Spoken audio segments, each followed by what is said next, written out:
From the Israel Sports Radio studios in Jerusalem, Israel, our nation's capital, it's Louis Live. There's your host, me, and Raphael Geller. How you doing, Raphael?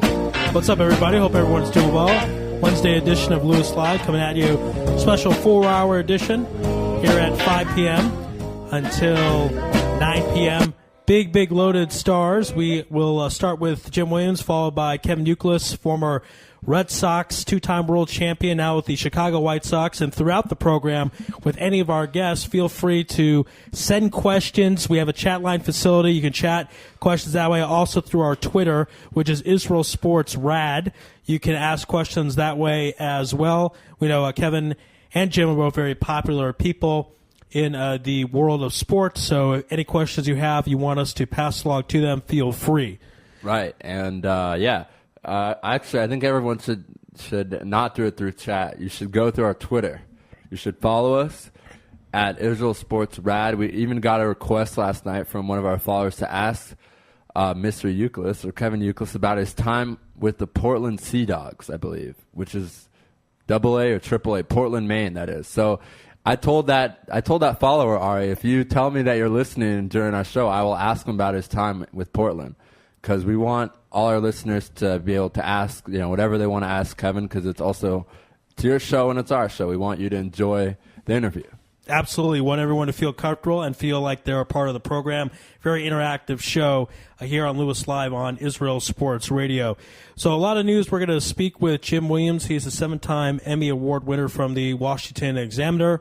And I don't know if you saw this story. This was a few days ago. Fred Taylor came out and forgave his accountant who stole a lot of his money, stole in the millions, and it was disastrous for Fred Taylor at the time in 2001. He was not sure how he was going to make it. He ended up getting a couple of big contracts later on in the future, so he was able to bounce back. But at the time, he thought it might be done financially. And that former accountant, the Bernie Madoff of sports, if you will, went to prison, and Fred did testify against him. But recently contacted him and forgave him. That was a big story, so we'll get with that with Jim later on when he comes on in the interview. Want to also remind everyone, in a few days we will have our store up, so great way to purchase great gifts. We have sports yarmulke, sports kippot.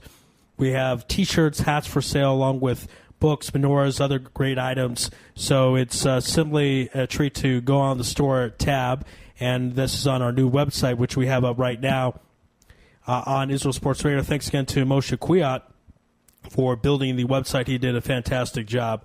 You can also see on there we have different blogs written by Clenari Carter up. You can check that out along with other gentlemen as well. Harvey Fromer, he has 6 blogs up right now.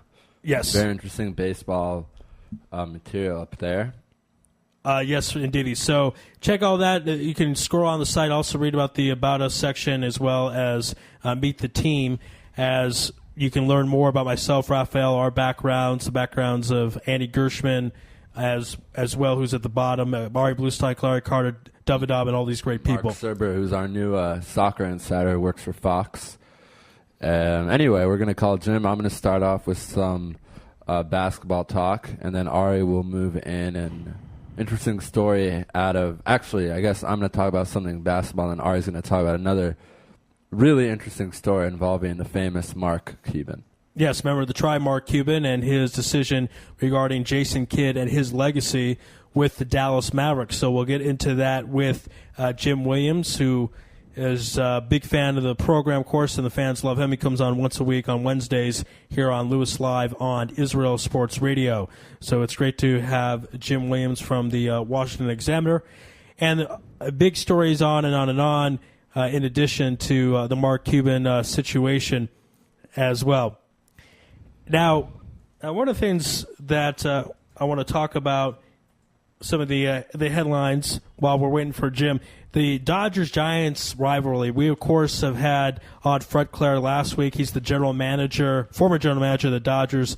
He was the general manager the last time the Dodgers won the World Series in 1988 when Kirk Gibson hit that famous home run in Game 1 of the World Series, and they would win in 5 games. Orel Hershiser was the MVP with victories in Game 2 and Game 5. And we had a gentleman on yesterday who wrote about the Dodgers. John Wiseman wrote a couple of books about the Los Angeles Dodgers and the psychology of sports in general. And I bring this up because, just like John was talking about last night, it appears that the Dodgers-Giants rivalry is back.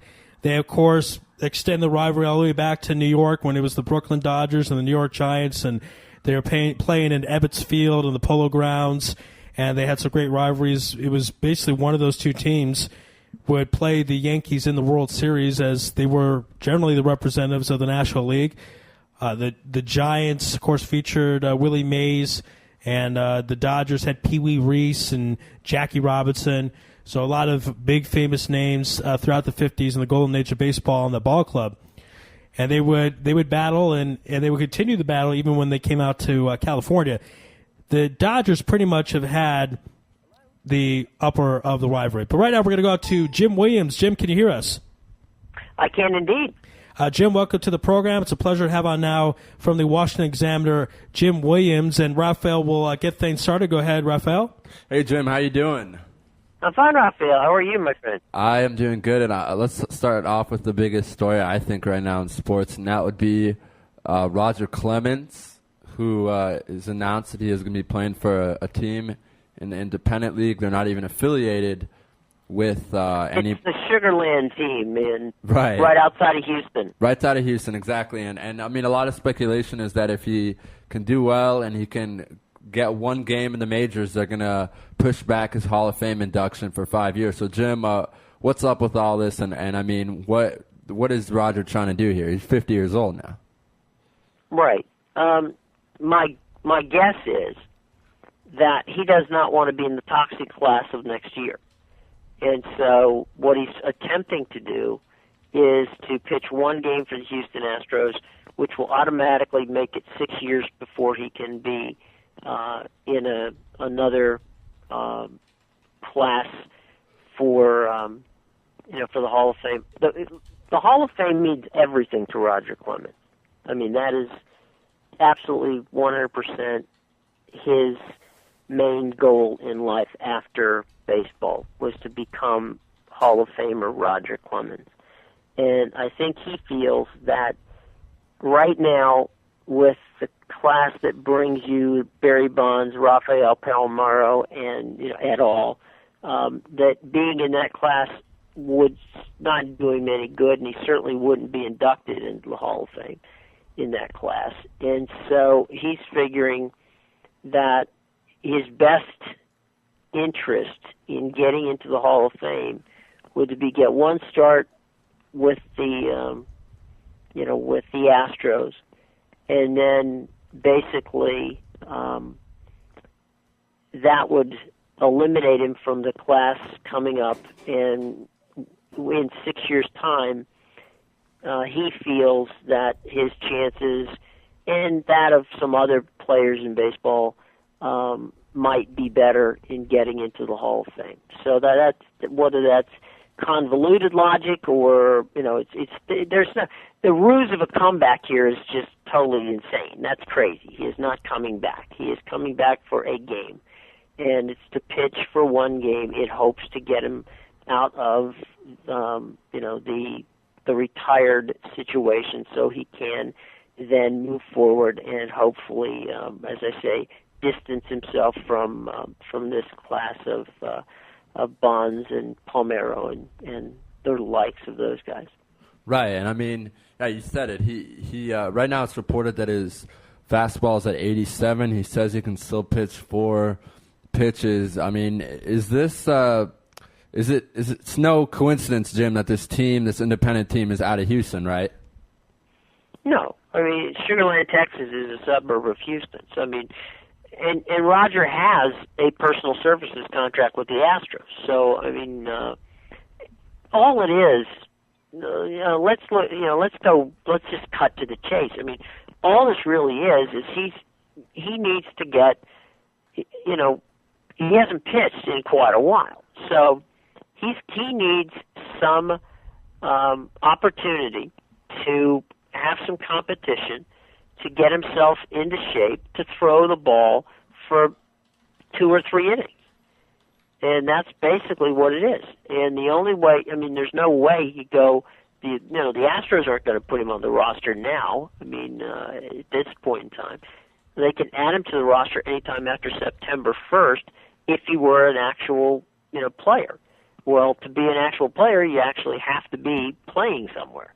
And so he is taken on this situation with the, I think it's the, well, I know the name of the team is I think it's the Sugarland Sandfleas, but Sugarland is a nice little suburb in Houston. Been there many times, and it's a lovely place. And he'll pitch probably there 2 or 3 times, and then likely sometime in the middle of September, he'll come in. There'll be a full house at at Minute Maid Park, and he will pitch an inning or 2 and get himself kicked into the class of 2018. Right. Another interesting thing here, kind of a side note, it's maybe an important thing to report, is that the Astros are saying they're also sending a scout not to look at Roger Clemens. It was anyone out there remembers Scott Kazmir, who used to be a stud pitcher for the I know Scott, Tampa Bay Devil Rays, and then got cut by the Angels. But this guy used to be an all-star, so he's also on this team. That's also, that might be kind of their excuse. But let's move on. Ari has another story coming out of Dallas, out of the famous Mark Cuban. Yeah, apparently Mark Cuban has made the announcement he's not going to retire Jason Kidd's number. Jason Kidd has left on bad terms at a lot of different places. In Phoenix, we knew all about that. He came back afterwards and gave a inappropriate gesture to the fans. So Mark Cuban wants to make this statement, and Jason Kidd is one of the best point guards of this generation. Do you think it's a bit strange, or is this just typical Mark Cuban? He wants to make a message that he was not happy with Jason Kidd's exit from Dallas. Well, I think Mark has a very interesting relationship with the players on the team. I don't think there's an owner in sports that has a more personal relationship with each one of the players on his team than Mark does. Mark, so I think that in this case, Mark and Jason were very good friends. Off the court, they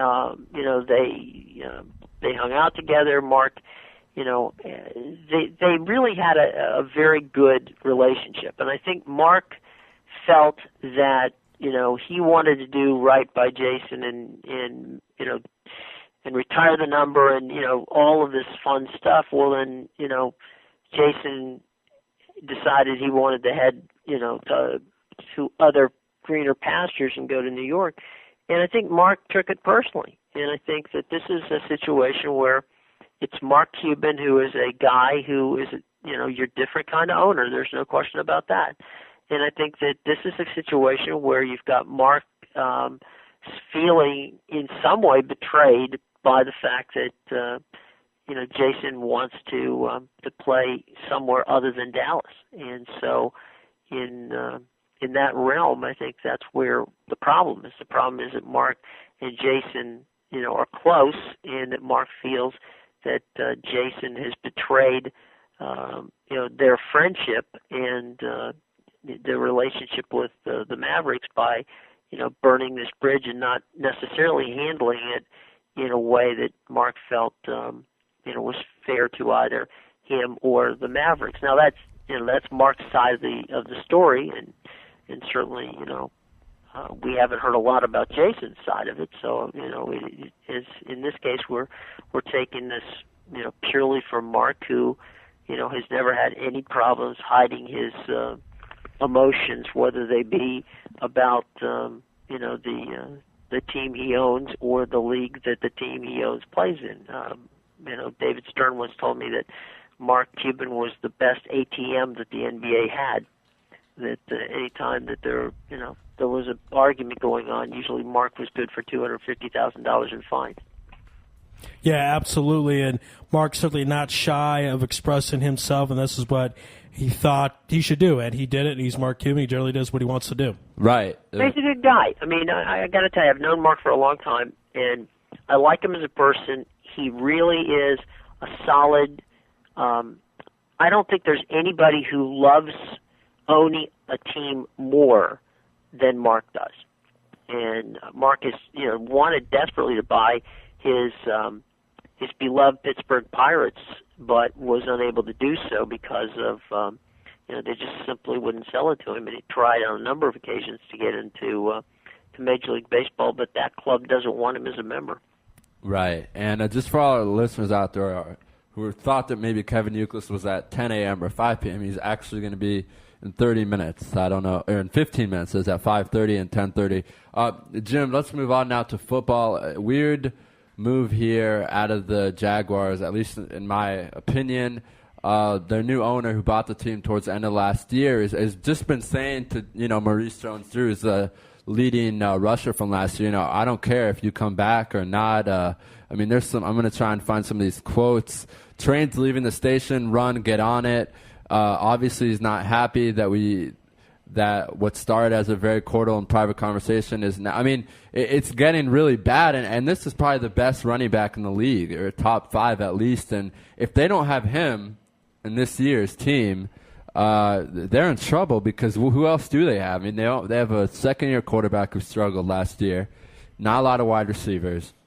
A lot of the defense has left for more money in other teams. They were going after Tim Tebow. That failed. So how bad do the Jaguars need to make this piece and just pay the man? Well, they need Maurice Jones-Drew. There's no question about that. And there has been some chatter that there might be, if they can't come to a resolution on the Maurice Jones-Drew deal, that they may trade him to Pittsburgh. And, that's an outside chance at this point. If the blood has gotten so bad. Now, you can understand something with regard to the NFL or baseball or any sport for that matter. Ownership can absolutely hate you, and you as a player can absolutely hate ownership, and you can still do well on the team, because most of the time the coaching staff, and the players are insulated from the ownership. And, that's the coaches, I should say, the coaches insulate the players from ownership. It's, what happens on the practice field and what happens during the game, usually is something that, that doesn't translate. So the ugliness between Maurice Jones-Drew and Jacksonville Jaguars ownership is an ugliness that is likely to subside if he comes and plays in Jacksonville, or if they send him out of town.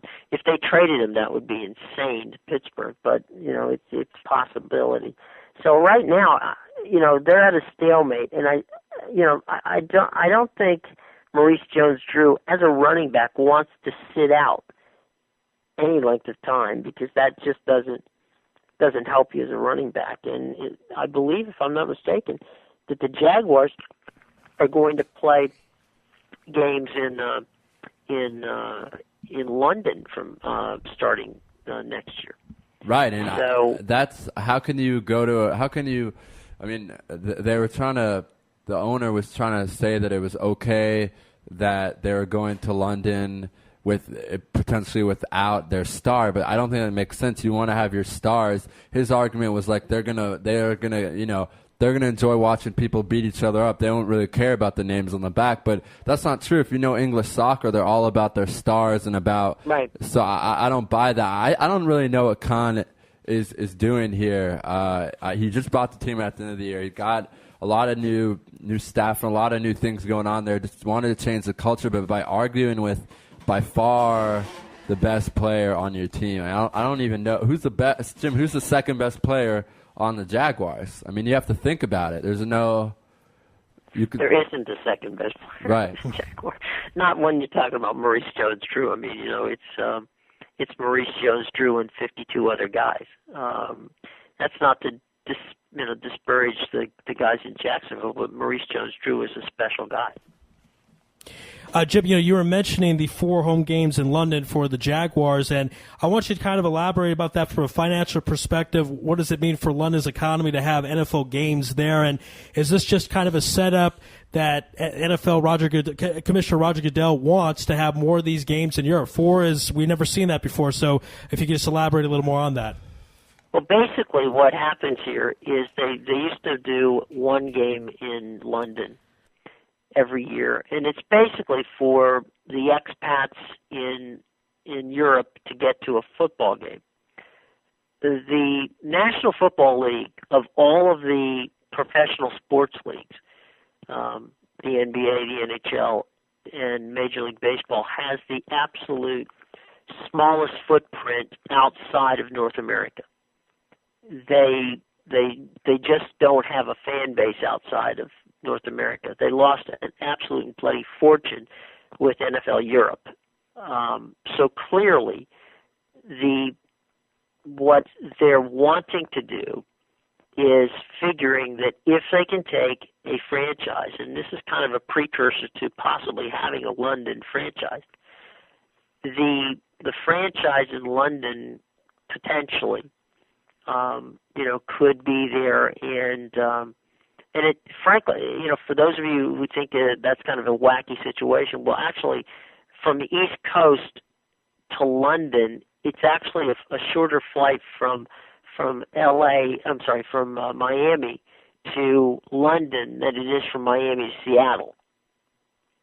So, from that standpoint, you're not, if they were to put Miami if they were to put Jacksonville, for instance, in an Eastern Conference situation, be it AFC or NFC Eastern Conference, London could potentially be there. They've tried this with Toronto as well. There was a time when Buffalo played a couple of games a year up in Toronto because, for all intents and purposes, Toronto and Buffalo share that market. This is an experiment, and the experiment is one game they know they can sell out.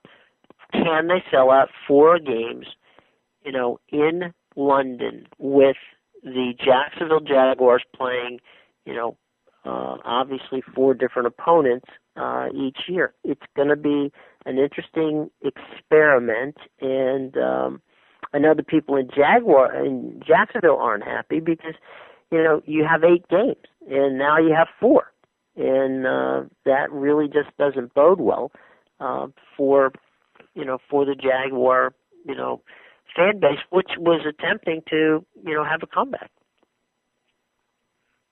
Yeah, absolutely. And Jim, let's move on now to another interesting football story. Michael Vick running around like a crazy guy that he always, just doing his thing in the pocket. And, of course, gets knocked over again. No broken bones. But, this is starting to get really old, and this is starting to get to the point where if you're an Eagle fan, you just want him to chill out. First of all, it's a preseason, and enough with these CT scans and MRI. It's just getting ridiculous. You would think Andy Reid would tell him, relax, stop running around, don't let yourself get hit. And, you can say that Michael Vick's a tough guy, but at the end of the day, if he's going to miss games and if he's not going to be able to help his team win, this happened last year, what is Michael Vick thinking? Is he going to learn to just not run into defenders? Well, I think that part of the thing is that Michael has always been a quarterback who, he likes to run. He's somebody who you have to, Donovan McNabb and Randall Cunningham and some of the quarterbacks who preceded him in Philadelphia learned that it becomes far more important in the National Football League to learn to pass first and run second. In Michael's case, he tends to, and this is a deterrent to the Eagles' offense, is to, look for a lane, run first, and overlook the chance that he might have had somebody downfield that he could have gotten the 10 yards that he was trying to get by using his legs by just simply holding the ball a couple of seconds more and checking down and going down his progressions as opposed to, looking at progression 1, progression 2 and seeing that they're not there and not look to 3 or 4. And by that time he's gone. He's running. And, Michael is not a big guy.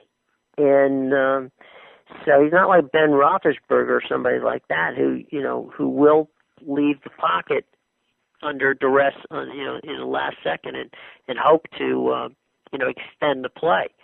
So Ben's not a run first, pass second quarterback. He's an extend the play quarterback.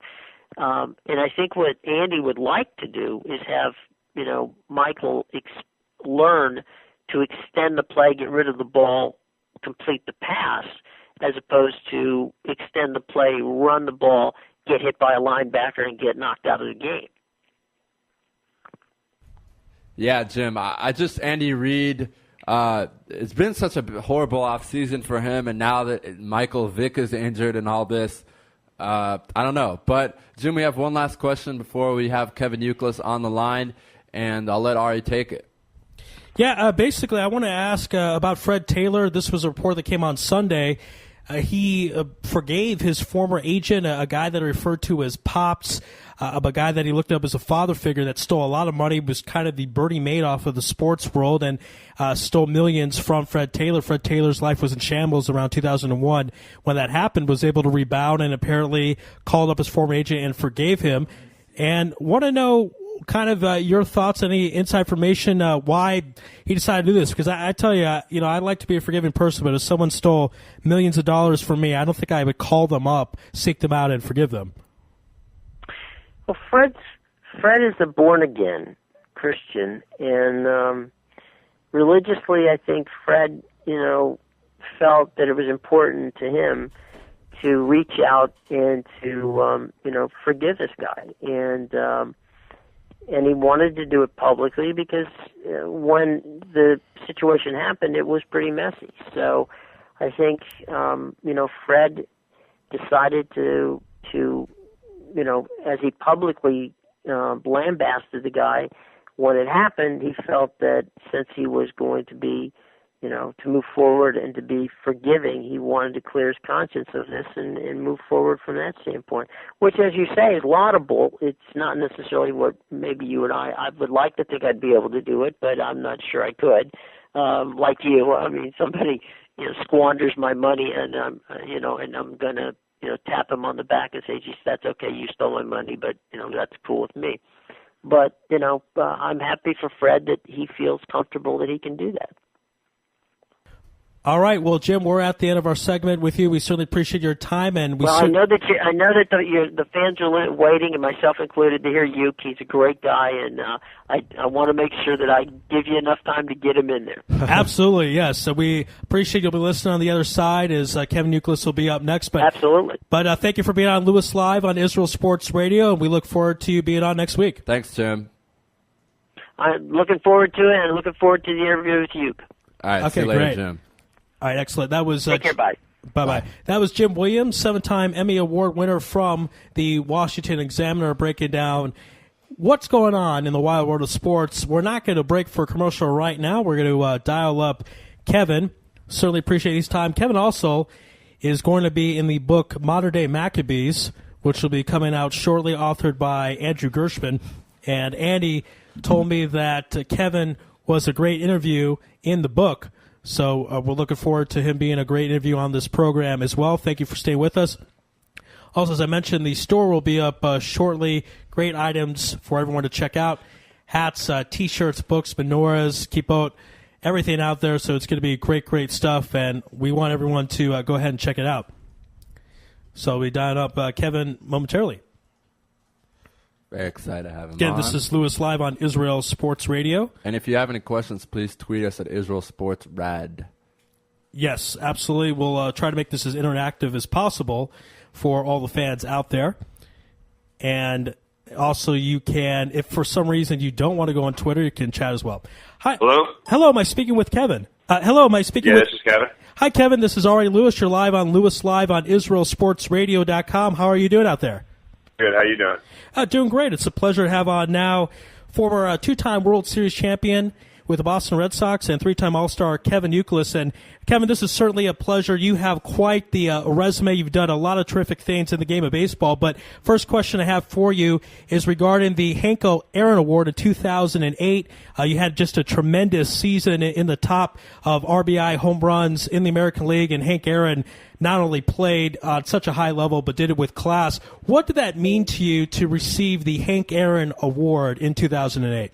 It was an amazing honor just to get the award, but also to meet Hank himself. He was a great guy to talk to, and just with all the accomplishments he had, but not only that, but just what he went through and the struggles of basically off the field issues, and persevering through those was an amazing thing. So I was very honored and touched to be able to have some great conversations with him and to hear some of the stuff he had to go through. And it was a very tough ride for Hank, and for him to do so well in the field speaks volumes of himself and just the part he took every day playing baseball. Absolutely. And one of the things why I thought it was so fitting for you to receive this award is you just have a tremendous work ethic. You're known for a guy who makes the pitcher work. You've talked about that's your job. You fall off a lot of pitches. You want to make him sweat. Did you pick that up somewhat from Hank Aaron and his work ethic, or were there other players that you looked up to that taught you about baseball and you said, I want to go out there and be like those players? No, I think it was one thing. It's funny, people ask me that all the time. How do you get the plate discipline and how do you do all that?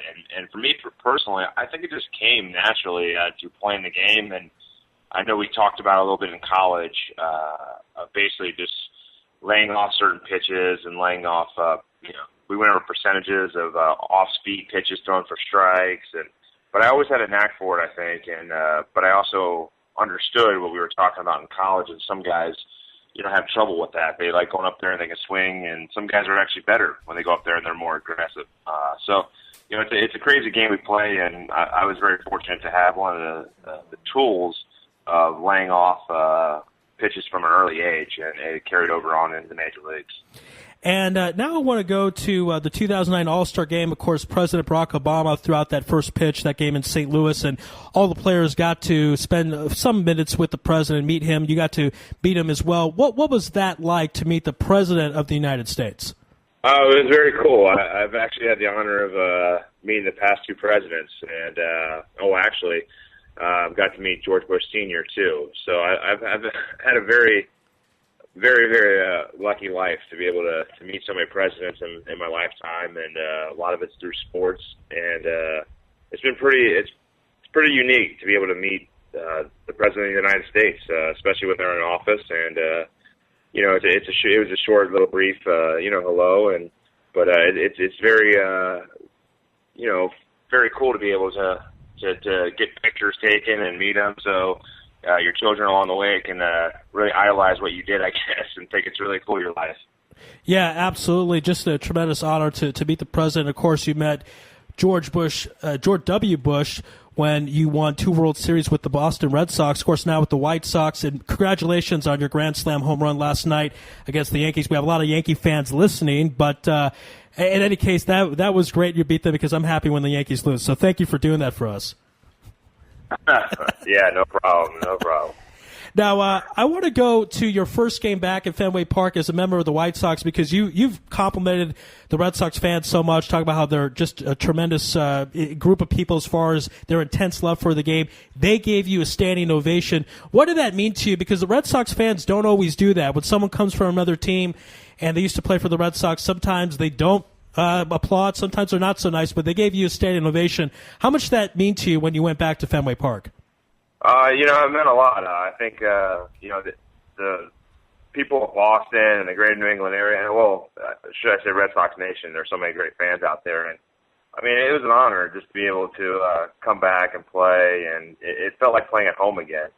So it was only different in the fact that I was in a different dugout in a different clubhouse, but they were great to me. The fans there have always been good to me and helped me out so much with things, not just with on the field rather than off the field, and my charity work, and just the people have been so great to me. And I'll tell you what, I'll never forget coming back there, and it was a special moment and a great game.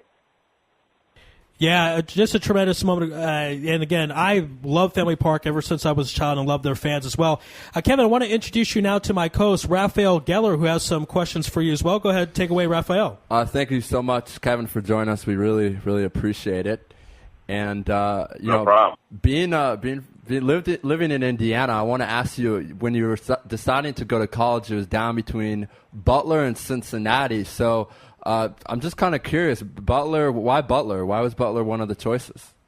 Well, I know it sounds crazy now when all the guys are put in the major leagues and you think that all the top Division I schools were calling, but back then no one was really calling me. Butler saw me at a workout somewhere, and the head coach liked what he saw and wanted me to come there and was offering me a scholarship to go there. And Cincinnati was the only other place that offered me a scholarship. Those were basically two Division I schools that were offering me, and Butler's about an hour and a half away from Cincinnati, so they get a few Cincinnati guys, and actually another kid from my high school actually played there baseball. So it just came down to it, and I grew up a University of Cincinnati fan because my father went there, and loved the Bearcats, and basically it came down to the pride I had for UC and probably the money. It was a lot more expensive to go to Butler University, and not to say that we couldn't afford it with the scholarship given, but it was just that choice that we really thought that UC was the best place. But I really enjoyed Butler and went to a basketball game, and it was a very cool experience. Right, Butler, doing an amazing job over there. But, University of Cincinnati, a lot of people know it as also Sandy Koufax. Went there and actually was going to play basketball there. Was that part of your decision? I mean, you being Jewish, him being a Jewish baseball legend. Your father, I believe, also went to Cincinnati. So was there pressure about that? No, I think my dad was pretty. He really didn't pressure me, and the Sandy Koufax thing wasn't really a pressure thing. I think Sandy only got to play there for 1 year. It was before my time. So, my father and his friends, were very fortunate that was their player. When they grew up, Sandy Koufax was the legend, and of course the children of those fathers hear about it all the time. So just like I heard about the Big Red Machine all my life, and was very fortunate the 1990 Reds won it. So as children had to say that, hey, we had our baseball team that won one. But, there wasn't really any pressure. I'm very fortunate to have great parents that would always come to my games and show up, and just, they allowed me to make my own decisions. They didn't pressure me one way or other, and I'm actually glad I chose UC because the path has definitely gone the right way. Yeah, and you were an All-American there, and you accomplished so much. Now, out of the game of baseball, it's always great to see professional athletes have charitable organizations or foundations. So can you talk a little bit about the Kevin Youkilis Hits for Kids? Excuse me, sorry, I couldn't hear that. No, it's okay. We hope you're okay. Is everything okay over there? We hear an ambulance in the background. Yeah, it just cut out a little bit. Okay. I was just asking you if you could speak a few words about the Kevin Youkilis Hits for Kids charitable organization. Oh, yeah. So basically, I started a charity called Youks Kids, and, we worked in the New England area while I was there, and we also worked in my hometown of Cincinnati. And what we do is our whole mission is to work with children and help them get back on their feet, to gain confidence. And we've worked with different programs, and, we've been very fortunate to work with the program, the Italian Home, and Jamaica Plains in Boston, which works with children that are having social issues and abused children. And in Cincinnati, we work with Josh Cares, which works with kids that are in the hospital and their parents can't be there, or their foster kids. And these nurses look after them and take care of them as if they're their own parents. So, and the big thing we've constructed, and we're hoping to move forward and do a lot of great things, is a program called Athletes for Heroes. And basically what Athletes for Heroes is, we work with the children of fallen soldiers, police, firemen, or just your everyday citizen that loses his life or her life, or severely disabled, where they have a hard time working with the children. And what we do is we work with different academic programs or sport programs, or, it could be band or, musical things. We help them, pay for those programs and get them into camps and get them into the programs where it costs money and the families just thrive on it, and the kids gain so much more confidence by doing this. That's just great. It's always great to see athletes who are in such a high position of influence and power give back, and it's just a wonderful charity. So just on behalf of everyone who benefits, thank you for that. And Kevin, I want to introduce you to our third man in the studio today. His name is Moshe Kwiat. Moshe wants to ask you a question. Take it away, Moshe. Hey, you are an inspiration out there for a lot of young Jewish baseball players. How did it feel to be in the outfield with Gabe Kapler and Adam Stern to form that historic event? Did you guys realize what was taking place and what you were part of? No, we didn't really realize. I knew I think somebody told us afterwards because we were all on the same team, so we knew it was pretty unique to have 3 Jewish ball players on the same team. But it definitely was a cool thing that we all got into one game and played at the same time because we all weren't starters at that time. So it was very cool and very fortunate that we all got on the field, and I know there's a baseball card that's circulating, and definitely find that a bunch of times. So, it's cool. It's an honor, and, there's not a lot of Jewish ball players, but there are a good amount in the league now that have been doing great things. So we're very prideful and of just playing the game and, making the Jewish community proud. Yeah, and thank you so much for that. Now, I also wanted to ask you, who is your favorite player these days to watch when you're not playing? Oh, wow. That's a good question. I try not to. Usually my favorite players to watch are football because I try to watch football more than baseball once football season starts. But, there's some amazing players out there. I think, it's fun to watch Mike Trout, the young kid up and coming, and watching what he does. But, I definitely like, watching him. But, usually I just watch my friends, my buddies that I've known along the way. I was roommates with Justin Morneau, and I like watching him do well after having a concussion and having a lot of problems. My buddy Nick Punta with the Red Sox still. We've been friends a long time. And, it's basically I just like watching all my buddies that I've known for a long time. And I just wish every night when I see the box score they're doing well and hopefully having fun. All right, Kevin, I want to go now to a place earlier in your career. I know that you do not like the nickname, the, quote, Greek god of walks, because you do so much more than walk, hit home runs, and power and RBI, et cetera. But what did it mean to you that Billy Beane of the Oakland A's was trying to get you on his team because of the sabermetrics early when you were in the minor leagues and really, really wanted you on his ball club? So you had teams fighting for you before you even got to the major leagues. So what did that mean that he really wanted you on his club in Oakland? It was definitely a cool thing to know that there's other teams out there that really wanted you and were looking at you and had respect for you. I think some guys that are young, they get with an organization, they want to stay with that organization, and their heart and soul is into that organization, which is the right idea. But they also sometimes don't understand that it's good that all the teams want you, because at some point you could be traded, you could become a free agent, and things just don't work out with the other team, and they have somebody else in mind. So for me personally, I didn't grasp it when I was younger, but as I got older, I understood how cool that was that another team really wanted me to play on their team, and because it's a sign of respect, and that no matter what you do in this game, that it doesn't matter if you're buddy with every single player in the league. I think respect goes a lot farther in baseball than anything else. So. It was definitely an honor. Yeah, absolutely. And I remember listening to that book on tape, Moneyball, and them mentioning your name over and over, and just the thought that another team wanted you when you were on another team, I just thought was a tremendous accomplishment. I want to go now to something, I'm not sure if you're familiar with it or not, but there's a YouTube clip out there of Dennis Leary talking about how great it is that the Red Sox have a Jewish first baseman, and where you call it fate or not, you made 2 great plays on the defensive end. And he said, take that, Mel Gibson. And I just thought it was great that you were able to represent the Jewish people in such a powerful way, a positive way. And I'm not sure if you've seen the clip, but thank you for your timely defensive plays during that announcement from Dennis Leary.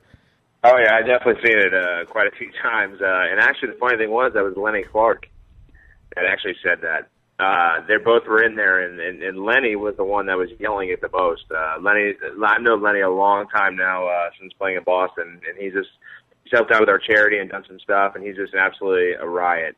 But yeah, I definitely saw it like right afterwards, and I know that definitely was the highlight of the Jewish community, and all my friends have just loved it. They ate it up, so it was a lot of fun. Oh, it was great. I really enjoyed seeing it. It was so entertaining. And actually, want to then go into your defensive accomplishments. You've had the record for a first baseman of going over 200 games without making an error, and I just think that people, I don't know if they recognize all the time your defensive talents because, as I mentioned, the 2008 Hank Aaron Award, all the RBI, all the home runs. But defensively, how do you work on your game to get to a point where you go so long without making an error on the defensive end? Yeah, you get a lot of luck, I guess. For me personally, it was just, I think it was more taxing the fact that when you don't make an error, it's always put it out there, and, so you're always just like more conscious that you haven't made an error, so you're like, oh God, I hope I don't screw this one up tonight. But I think it was easier at first base. I played third base my whole life, and when I went to first base, it was definitely. It's not to say it's an easy position because it is. People are always like, oh, just put the best hitter over there, and if they can't play defense, just throw them at first base. But I disagree. You got to be good over there, and you got to be key to your team because you can help out and change a game real quick by being a good first baseman. So I think I was just going out there every day and taking my mentality as a third baseman over to first, of moving my feet and trying to get to every ball as much as I could. And then it just, basically I was very fortunate that I never made an error that year and had great teammates that, make great throws to first base and make it easy for me to play the position. So I took pride in it and enjoyed it, and I still can't believe to this day I didn't make an error, but it was good. Yeah, it was just such a great streak and a great run to be able to go that long without making an error. Now, Kevin, last question for me before we turn it back to Rafael. On the 2004 team, you were on the World Series team. You didn't get in the bat on that year, but you were there when the Red Sox won their World Series, first time in 86 years. In St. Louis, and I'm, again, a student of the game. I wrote a paper in college about the curse of the Bambino, and I got to know, I'm sure you've been asked this 1,000 times, but from a player's perspective, to sit there and see it happen in front of your eyes, something that people thought would never happen, actually happened. You were witnessing, and you were on the team. So just give us your recollection of that moment back in 2004. Yeah, it was I'll tell you what, it was my rookie year in baseball, and so for me, being in the major leagues was just a joyride. I was just ecstatic to be there and on top of the world, and it's funny because next thing you know, we're in the playoffs, and I got into the playoff games in Anaheim, which was amazing, and then got taken off the roster for Ramiro Mendoza in the Yankee series, and they put me back on the World Series roster, and I almost actually got to hit against Jason Isringhausen, and they pitch hit Millar instead. But I'll tell you what, it was an amazing ride, and the coolest thing about the whole winning that World Series was not just the celebrations and all that, but I think in St. Louis you saw this respect and pride from the Cardinals fans, and I've always admired them from here on out to the day I die, is being amazing fans. I mean, they were cheering and congratulating the Red Sox fans, and we're so proud of them, and that was a really cool thing to see. Very good sportsmanship, but when we partied there in St. Louis, and that all went down, then we flew back to home. The coolest thing was when we got on those buses and they took us from the airport. It was like the YouTube video where people got out of their cars and just started walking, like the highways, the roads. Everyone was stopped and getting out of their cars and waving and cheering, and construction workers were, stopping their jobs and going nuts. And it was a very cool thing to see. So, I get goosebumps talking about it, and it was definitely one of the coolest moments of my life. All right, Kevin, we just got a question from one of our fans listening on Twitter, and they want to ask you which Grand Slam felt better, the one last night or the one when you were on the Red Sox against the White Sox back in April? Well, probably this one feels better because we're in the playoff race, and every win's huge for us here on out. In April, you're thinking, oh, God, we got 140 games left. You're trying to win. But I'd have to say this one because we're in such a close pennant race. Right, and speaking of the White Sox, I wanted to ask you, you were on the Red Sox for so long, that became your home. What is it like to just be on a team for, what was it, 8 years, and then suddenly have to pick up your life, move to another big city, and kind of just restart your life? It's definitely, it's definitely different, and it's definitely a little bit of a challenge. But I think the biggest thing for me was I felt like coming here was an easy transition in the sense that Robin Ventura and all the coaches and the players on this team made me feel at home from day one. And they allowed me. I knew a few guys here from the WBC team that I played with, and a few other guys just along the way, and it just felt natural coming here. And I can't speak, higher volumes of the people on this team that are just good guys, and everyone, has fun and plays the game. And yeah, the hardest thing probably was more for my family. Right. My wife, she's back in California now, and we have a baby getting ready to be due in about 2 weeks.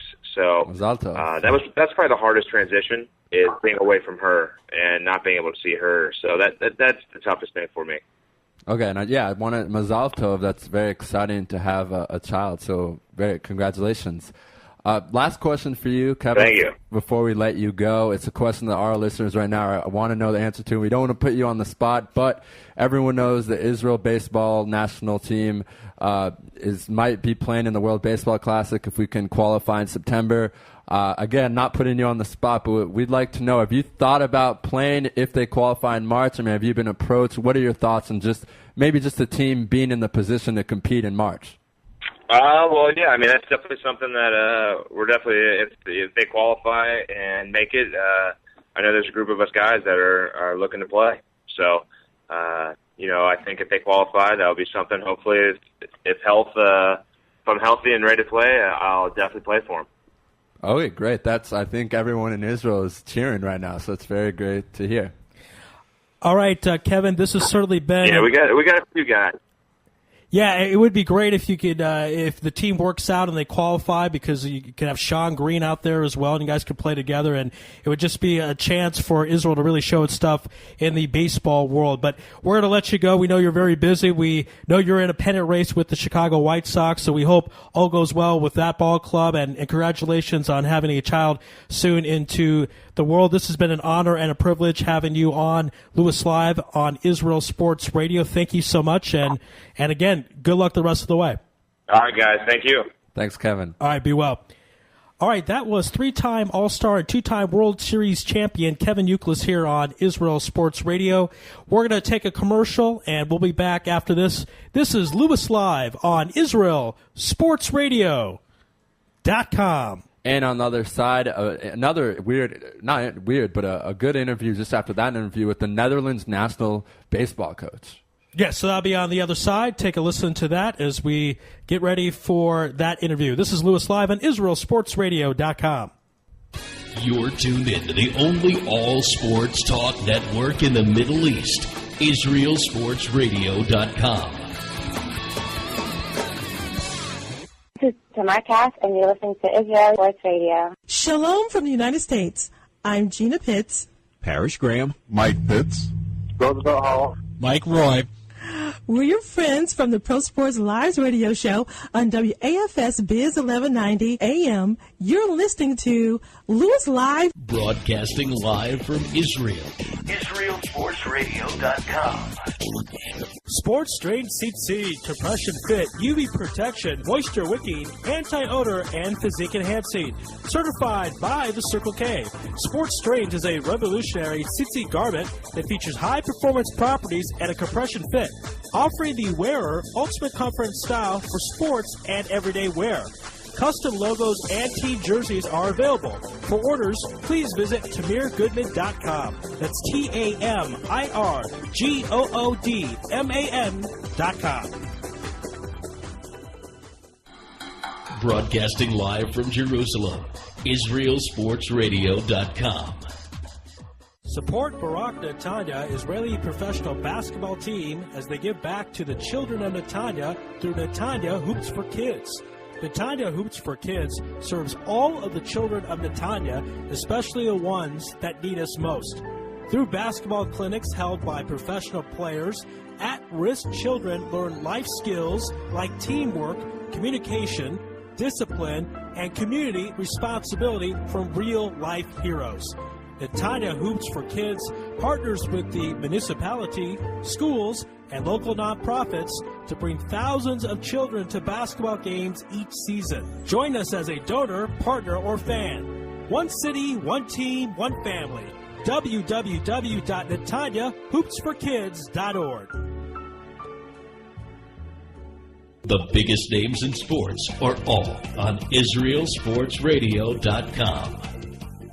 DJ Venom, DJ Venom, DJ Venom, DJing parties throughout Israel, birthday parties, weddings, club events, bar mitzvahs, bat mitzvahs, and much more. You pick the type of music, and DJ Venom will turn your event into the party of the year. Available Sunday through Thursday. Call 052-952-6506 or email djvenom1984@yahoo.com. That's 052-952-6506 or email djvenom1984@yahoo.com. Book your party today. That's DJ Venom. This is Dimitri Salita, and you're listening to IsraelSportsRadio.com. Building love of Israel, one sports fan at a time. IsraelSportsRadio.com. Back here on Lewis Live on Israel Sports Radio. I just want to say how great it was that Kevin saw that YouTube clip. Those out there that denied or doubt, he loved that clip, and it was great to talk about it because when you see that clip, it's so freaky how it happens. He's talking about it, and then he makes this great play. Of course, the defensive excellent stars. We talked about the consecutive streak of errorless games. And then he makes another great play with a pickoff from Kurt Schilling. Two Lewis Live guests on that play, on that pickoff. So that was great. What I also like about Kevin, a lot of people, when he was playing high school, college, even early in his professional career, people thought he couldn't make it. People thought he didn't have the body type. He didn't look like an athlete. Weird swing, too. People said weird swing. They doubted him. And I'll tell you just an accomplishment we didn't mention. He was voted as in the top 50 ball players currently. He just has a lot of tremendous accomplishments currently. 3-time All-Star, 2-time World Series champion. There's not a lot of guys like that. It's not easy to be an All-Star. And here's his Wikipedia page has a whole section of basically accomplishments that he's won. 2009, he actually was the Red Sox MVP. Right, that was the year I think where he was just crazy. Was an amazing player. So I just want to read you some of these numbers that he has because. That he's had in the past in these just amazing years. Now, in 2009, as I mentioned, of course, the Red Sox MVP that year, this is what he had. He had an on-base percentage of over 400. He was fourth in hit by pitch in the American League. And he was second in on-base, by the way, in case you want to know that. Fifth in slugging percentage. And he batted .362 with runners in scoring position. He also led the AL in pitches per plate appearance. So he made the pitchers work. And he was sixth in batting average on balls in play. So actually, according to Red Sox, the man Theo Epstein, he said that you can make a case just based on the stats. There's no better player in the league because he was able to do everything. Right. And our next guest... very excited to have him on, the head coach of the Netherlands national baseball team, which in the past have had some talent, I believe. Right, Ari? Didn't they have? Did Mark Mulder pitch for them? One of those guys in the A's, I believe, pitched for them. So just to go, we're just looking up at some stats right now. They've been to 28 European championships, 5 Intercontinental Cups, and 17 World Cups and 4 Olympic Games. They were first in 1996, Ari, in the Olympics when baseball was there. So they're good. They're very good, and we're very excited to have Brian on right now. We're going to dial him up in a few seconds, and in the World Baseball Classic in 2009, they came in 7th. So this is a legit team. And we're very excited to have him on. And, that 1996 team, they went I'm trying to look up the stats here. Well, we'll look them up for you when we have him on. But Yeah, very interesting stuff here. We're going to dial him up, believe it or not, in the Netherlands. Brian Farley, who is their coach. And I'll start off the interview. Yes, and by the way, it's interesting because the Netherlands you don't necessarily think of as a baseball town or a wealth of baseball players. It's not like in the Dominican Republic or Cuba where you see baseball players come out of there and go to the majors all the time. The Netherlands are not necessarily known for that, not known as producing major league players, but that could be partly culture and lifestyle. We had Jonathan Butler who talked about Cuban boxers would rather stay in Cuba than fight most of the time in the United States. Of course, Regano is an exception. Guillermo, of course, Olympic champion, gold medal winner, and champion now at 123. But most of the time in Cuba, they stay. I'd be curious in the Netherlands if that's what's going on as well. How am I speaking with Brian Farley? That's correct. This is Rafael. Yes. Hey, Brian. Thank you for joining us. I was just, in case you didn't know, we just had Kevin Youkilis on, who might be a member of the Israel baseball national team. And now we're going to move on now to the head coach of the Netherlands national baseball team. So thank you for joining us, Brian. Well, that's a tough act to follow, but thanks for having me on. Absolutely. No, we're honored to have you on. We're excited to have you on. And really my first question for you is how did you get this job and what has it been like so far? Well, I've actually been living over here in the Netherlands. I'm an American from Boston, which is coincidental with speaking of Youkilis. But I've been living over here for 26 years in Holland and eventually settled in and married with children. And so been with the program, the national program, since 2000 as pitching coach and bench coach, and then took over recently as the head coach in 2011 to be exact. And in my first year as head coach, we went on and we won a world championship. So maybe I should have retired right then. Yeah, no, that's where we've been at. Yeah, I mean that's what is baseball like in the Netherlands? I mean, we know football, soccer, huge. But after football, is basketball popular? What are the popular sports, and how does baseball rank among those sports?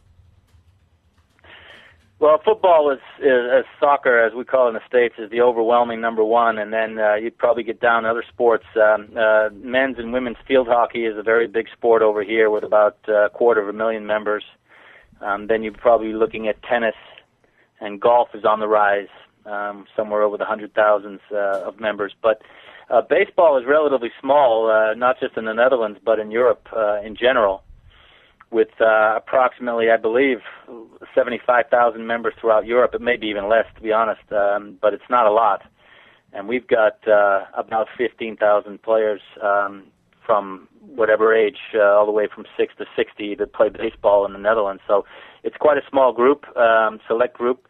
What our secret weapon, more or less, is the Dutch Antilles, the islands of Curacao and Aruba in particular, where baseball is the number one sport. And through those relationships with them, we get to use their ball players. Yeah, absolutely. Well, they're not. There are ball players because everyone has a Dutch passport, but that's where baseball is king, and we've been very fortunate to have some great baseball players, both from the Netherlands itself, the country, and also from the islands. It's a great combination. Yeah, and it's kind of funny that you mentioned that because we have now the option of, speaking of the Israel team, of getting all these Jewish guys. So it's good to hear from the States, that is. So it's good to hear that there's another team that also has something kind of like that. Obviously not the same, but, kind of the same kind of thing where you can get guys who have your passports just maybe in a different territory, even though they are members of Netherlands. But that's just an interesting thing there. And I mean, how do you go about recruiting players or scouting players, or do you guys ever? It's so interesting. What is the process of convincing a player to be elected to the national team? Is there a U18 team? Is there a minor league team, or how does it work? Well, obviously the Dutch Antilles and the Netherlands are relatively small in terms of numbers. So the word kind of gets out pretty quick amongst those that have Dutch passports that they all want to play for the national team because it's an opportunity to play against the best baseball players in the world, and obviously the World Baseball Classic being the premier tournament internationally. All players want to test their skills against the best in the world, so it's not a very difficult sell. And so a lot of the players want to have that opportunity, and as I say, it's a networking situation, mostly word of mouth within the baseball network within the Netherlands, and a lot of our guys play professional baseball, so they know each other, they know who's available. So do we, of course, and we keep track of those players. We have over 50 players playing in the United States right now in pro ball, from all the way from the beginning levels of pro ball all the way through to the major leagues, and a number of college players. So we keep track of those players. We keep in touch with them via email, sometimes Skype, sometimes by phone, and they're made aware of our schedule, what's coming up in the future, and so we've built up a good relationship with many of the players, and obviously we can't take all the players. We only have limited to a roster of 24, and not all our players are actually pros. We have a number of players from our own competition here in Holland. As a matter of fact, of the 24 players that were part of the World Championship team last year in Panama, 14 of those players play here in the national competition. Oh, wow. So it's a good mix. Yeah, no, it sounds like it. And what's going on, pardon me for not knowing, but what's going on with you guys and the World Baseball Classic this March? Are you guys, how does that work? Are you qualifying? Are you not? What's going to happen? Yeah, at the last World Baseball Classic, we managed to make it to the second round, which gave us an automatic qualification. Oh, wow. So we don't need to play in the qualifying tournament. So that's great. So you guys are going to be competing in 2013 in March. Right. What is it like, going against some of these teams? We kind of saw it in the Olympics in basketball when you see a team like Tunisia go up against America, and at the end of the game, the Tunisian players asking Kobe Bryant to sign their shoe. Are your players intimidated when they go up against America or Japan? I mean, how, as the head coach in the locker room, in the dugout, how do you say to them, guys, just go out there, have a good game? Obviously, these guys are top talent in the world. You're not expected to win, but, go out there and play ball, have a good time. Yeah, well, as I said, in 2009, we actually went out and beat the Dominican Republic twice in 3 days, which was unheard of, obviously, with their lineup being so amazing. What it comes down to, it's always an individual situation, how people approach situations where they find themselves playing against people that they obviously admire. Those moments come for us all, hopefully, and that's what we play for, is a chance to play against the best in the world. So your approach can be twofold. You can be intimidated by the moment, or you can welcome it and accept it as what it is a great opportunity.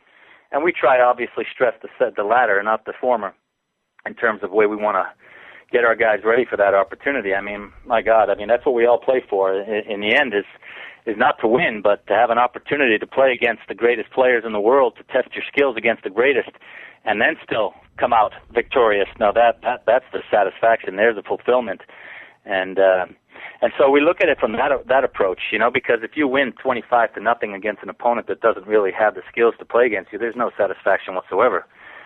So we're all striving for that opportunity to play the greatest that we can, and I think we've had success, and the guys realize, that we're pretty damn good too. And on any given day, when you strap it on, you have an opportunity to win. You don't have to beat them 10 times in a row. You just got to beat them once. Absolutely, and I didn't know that about beating Dominican Republic. That's just as really good as the United States, with all the talent coming out of there. So that's very exciting. So leading up to these games now, of course, the World Baseball Classic's in March. It's now September pretty much. A week is going to be September. What's your team's preparation? Of course, you said you have guys who are now playing. So I believe the minor leagues and major leagues obviously ends October, November, but minor leagues start to kind of end the next month. Do the guys come back to the Netherlands and you guys have some training camps, or how do you guys get prepared for March? Well, it is complex in that we have basically almost three different kinds of teams. We have teams that we use out of the regular competition here in the Netherlands for amateur invitational tournaments here. We have other teams that we use. We're allowed to use the professional players, but not players on the 40-man roster, including major leaguers, so we can't use those players.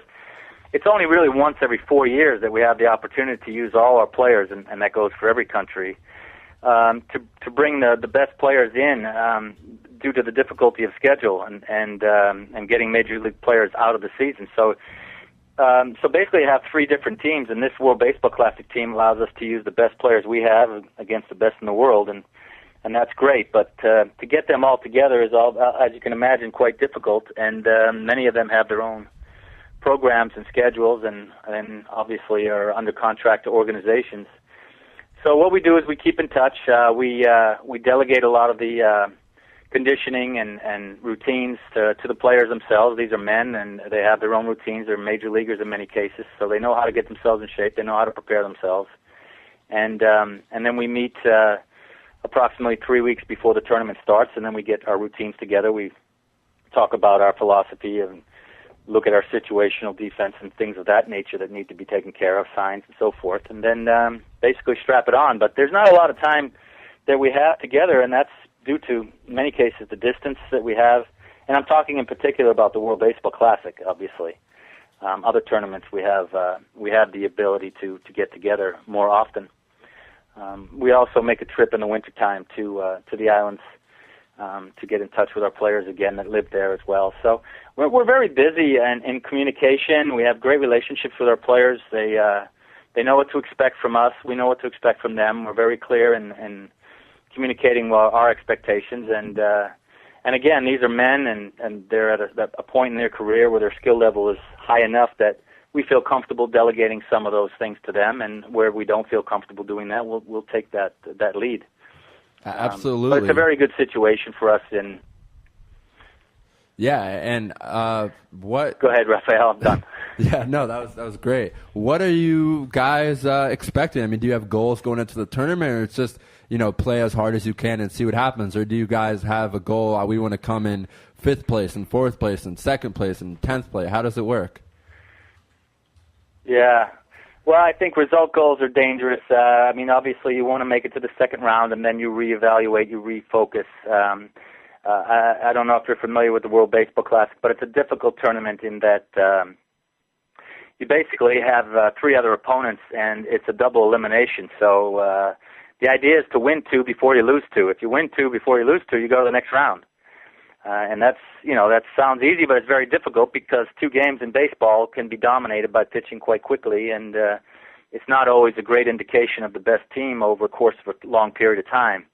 So you really got to hit the ground running. You got to be sharp at that moment. You got to be able to execute where you're coming into actually the beginning of your season, because of the date of the tournament, which takes place. I haven't seen the exact dates, but in the last 2, they've been in the month of March. It's very early in the season for baseball players, so they haven't got their legs underneath them, their arms aren't as strong as they would be in mid-season form, and so you're dealing with a lot of early season issues, which makes it problematic. So we have a chance against everybody, and it's, as I said, you only have to beat them once at that moment, and again, if you win 2, you go to the next round. So the whole focus is on process. It's on making sure we do our things right, making sure that we make sure that the other team has to beat us, and we don't do anything to lose the game. And then if you make a team have to beat you, then it's very difficult to do. And as I said, we can put a team on the field that can compete with anybody in the world, and so we go about it in that focus. Once you get through the first round, then you refocus on the next round. And once again, it's 2 games won before you lose 2, and if you do that twice, then you find yourself in the semifinals for the World Baseball Classic. It's that quick.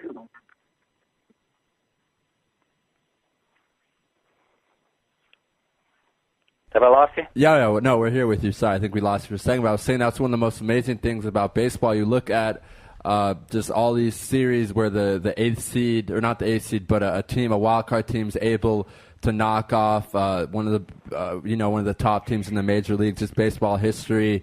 The Oakland A's, the movie Moneyball came out. It always showed how the Oakland A's had very good records in the early 2000s with all those stars, Johnny Damon and all those guys, but they would always lose in the first round of the playoffs. So that's the amazing thing about baseball, is that anything can happen. And I mean, this is kind of a silly, corny question, but I'm going to ask it anyway.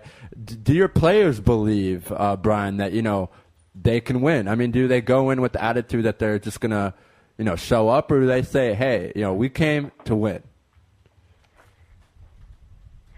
Well, I think it goes back to your earlier question. How do you go about approaching the game? And as we said, we really focus on the process. And the process is being, what do you control? What do you have under your control? And the one thing you really have under your control is yourself and your behavior and, how well you sleep, how well you eat, what you're doing to take care of yourself, your focus. Basically, how do you get yourself into the zone or the flow, as people call it? And basically, it's very simple, but it's very difficult. You want to be able to be in an unconsciously competent state at all times. And that means you're basically staying in the moment. And as you know in life, it's very easy to go start thinking about, oh my God, what's going to happen in the future or what just happened in the past. And because our game is so fast and hitting the ball is so difficult to start with, you have to be able to have routines that allow you to stay in the moment and focus your body, and allowing you to have the most from your skill set. So you can't get into a conscious situation where you start to overanalyze and you start to overthink things. You got to be able to stay in the moment, see the ball hit the ball, see the ball off the bat, react to it, and those types of moments. And that takes training. And at first it's very difficult, but the more you train, the more you're able to stay in that moment longer and be able to shut it off and turn it on when you want to. And that's a very powerful skill. And so we focus on those types of things, on the things that we control. The mindset of our players, as well as the skill set of their players from a physical perspective. So we're very busy on taking control of what we can control, and we can't control who we play and who's the umpire behind the plate and what the weather is and what kind of shape the field's in. But we sure as hell can control the way we approach and respond to it. Yeah, no, I mean that's a great way to look at it. Especially, I mean, it must be though exciting for your players to have the opportunity to represent their country and in a sport like baseball. And we see from the Little League World Series. Do you ever watch that, Brian? Have you ever checked that out? Oh, I love it. It's one of my favorite programs and things of all time, of the whole year long. I look forward to it. Right. Okay, so we have about 3 minutes left, so let's get to know you a little bit better. You said you were from Boston. You've been in the Netherlands now for a couple decades. Do you watch baseball, or do you follow it online? I mean, obviously you follow it, but how do you follow your sports from the Netherlands? In Israel, we have it on our TV. We have it on ESPN Middle East or whatever it's called. But what is it like in Netherlands to want to watch a Yankee game or a Red Sox game? Yeah, well, we have ESPN America here, which covers Europe. So we have very similar probably to what you have there in Israel. And what we do is we watch the games. Obviously, you can't choose which games are programmed for you on those nights. And but what we do is I obviously shout out a plug to MLB for creating MLB.com, where you can subscribe and get games downloaded and see them in the archives. So you always have those at your access. So yeah, every morning I'm watching the highlights. I watch condensed versions of games, and where I see a game I really want to watch, then I'll watch the whole thing. But it's a great tool. It's a great thing to be able to do that and watch games, highlights, or individuals at your fingertips. So every day we're watching a lot of baseball.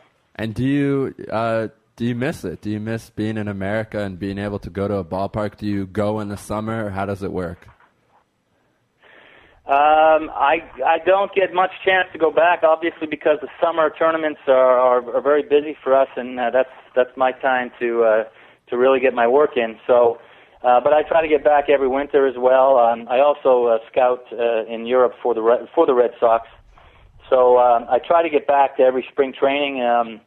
Red Sox have been very kind, and they invite me out there, and I get a chance to recalibrate my eye and look at the talent that's over there, and then when I come back to look at our talent and see whether or not we've got any guys. So that's really helpful, as well as meeting personnel and getting to talk to people about the game and being around baseball people all the time. So that's a big help. Unfortunately, this year I won't be able to do that because we'll be at the World Baseball Classic. So right, but that's it's nice. That's a good, unfortunately, no. Excuse me? That's a good problem to have, right? Right, absolutely. And two questions. I know you could only speak for 20 minutes. Yeah, I'm afraid so, yeah. Yeah, no, it's been great. But we just had Kevin Youkilis on. You said you did some scouting for the Red Sox. What is your opinion on him? He's, of course, on the White Sox right now. But Ari and I, my co-host, we were talking about a unique batting stance, very unique body as well. What do you think of Uke and how he plays? I was a huge fan. I'm still a huge fan, and because of he was a game ready player. He was he never walked off the field with a clean uniform. He gave everything he had. He wasn't the atypical baseball body, or as you say, his tools don't really across the board look the same as what you may want to draw up initially in a person, but no one can argue the great success he's had and the longevity of his career, his ability to perform in big games consistently. I mean, those are the things you look for in people that are superstars, is the ability to perform at the time it's necessary, to do it consistently, and to have durability. And he's had a couple injuries over the last couple of years that have pushed him back, but he's responded from that, and he's unfortunately having a great year for the White Sox, the wrong Sox right now. Yeah, absolutely. They're in the pennant race, and we're very excited for you. Last thing I wanted to ask before you let you go, Brian, do you have the support of the Dutch Sport Federation? I'm not sure what it's called in Netherlands, but do you have the support of them? Do they believe in what you're doing? Or, I mean, is that a difficult question to answer? Or what do they think about baseball in the Netherlands? Yeah, I mean, we've already got. It was helpful when we won the World Championship. We got a great deal of media attention and notoriety that we hadn't previously had, and opened some people's eyes to the game. And we've certainly received more support since, but we had good support before. Falling out of the Olympic agenda was painful for us, both from a playing perspective, but also from a financial point of view. We're losing some subsidy. We got cut back on some of our income. So that was difficult for us. But because of our recent success, the Dutch Olympic Committee, which is the body which funds most sports over here, has generously included us in one of their basically giving us the same support as an Olympic program, even though we're not on the Olympic agenda, because of our recent success and our consistency in having success over the years. So it's a good time right now for us in that respect. Obviously the world economy is not what it was, so finding sponsors is not as easy as it was. But we're having relatively good success, and we like where we're at. We like the way things are developing right now, and we'll see how things go. We have the European Championship starting in September, and we got a big, an interesting irony is that we are the world champions, but we're still not the European champions, as Italy beat us 2 years ago. So we have some work to do this year to get that back. I lied. I know you have to go. I have just one really quick question for our listeners listening in Israel. What should we expect? I believe from the Spanish, I think the Israel team for the qualifying tournament will be playing against Spain and South Africa. Have you had any interaction with the Spain team? Can you give us maybe a sneak peek of what people should expect? The Spanish team, we'll see more of them in the European Championships over here in the next 3 weeks or 4 weeks. They're expected to be quite good. They got players usually with double passports, and in the past they've been able to get a couple kids out of the States, but also some players out of Venezuela.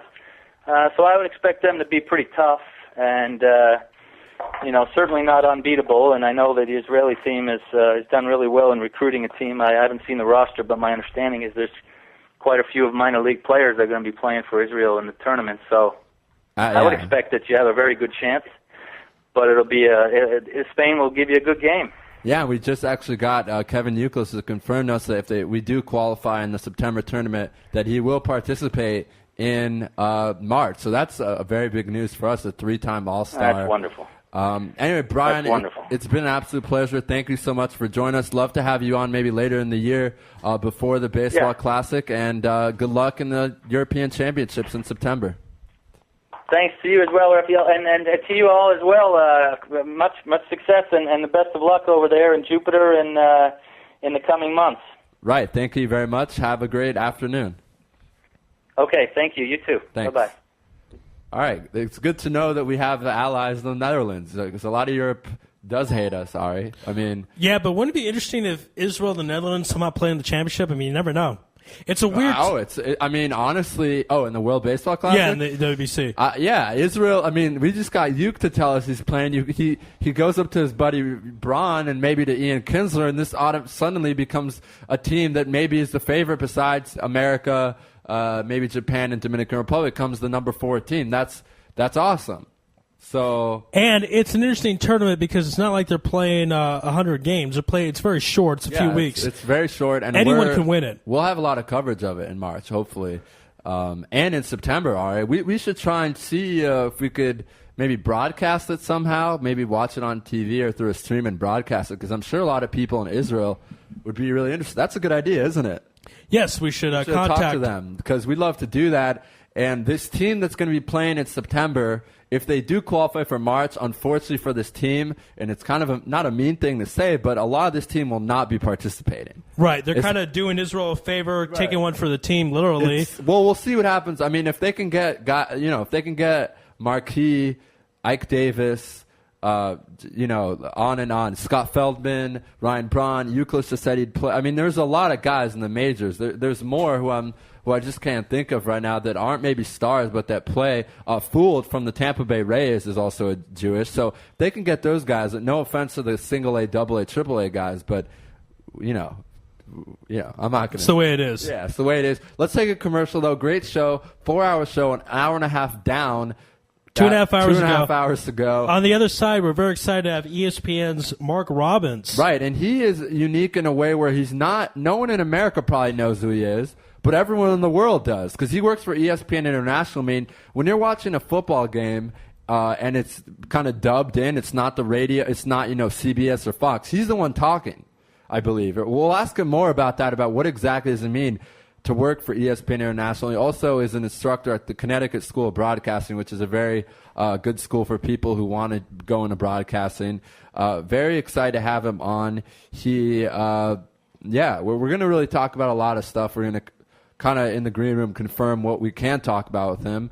But then just to give people a heads up, after that, Isaac Loankaran, we're going to have to learn how to pronounce that. The voice of the Clippers, he does a lot of stuff with them for Fox Sports Radio. Then later in the show, Dave Cohen for 15 minutes to talk to him about his book, Jewish Baseball Players. That's kind of one of our themes today.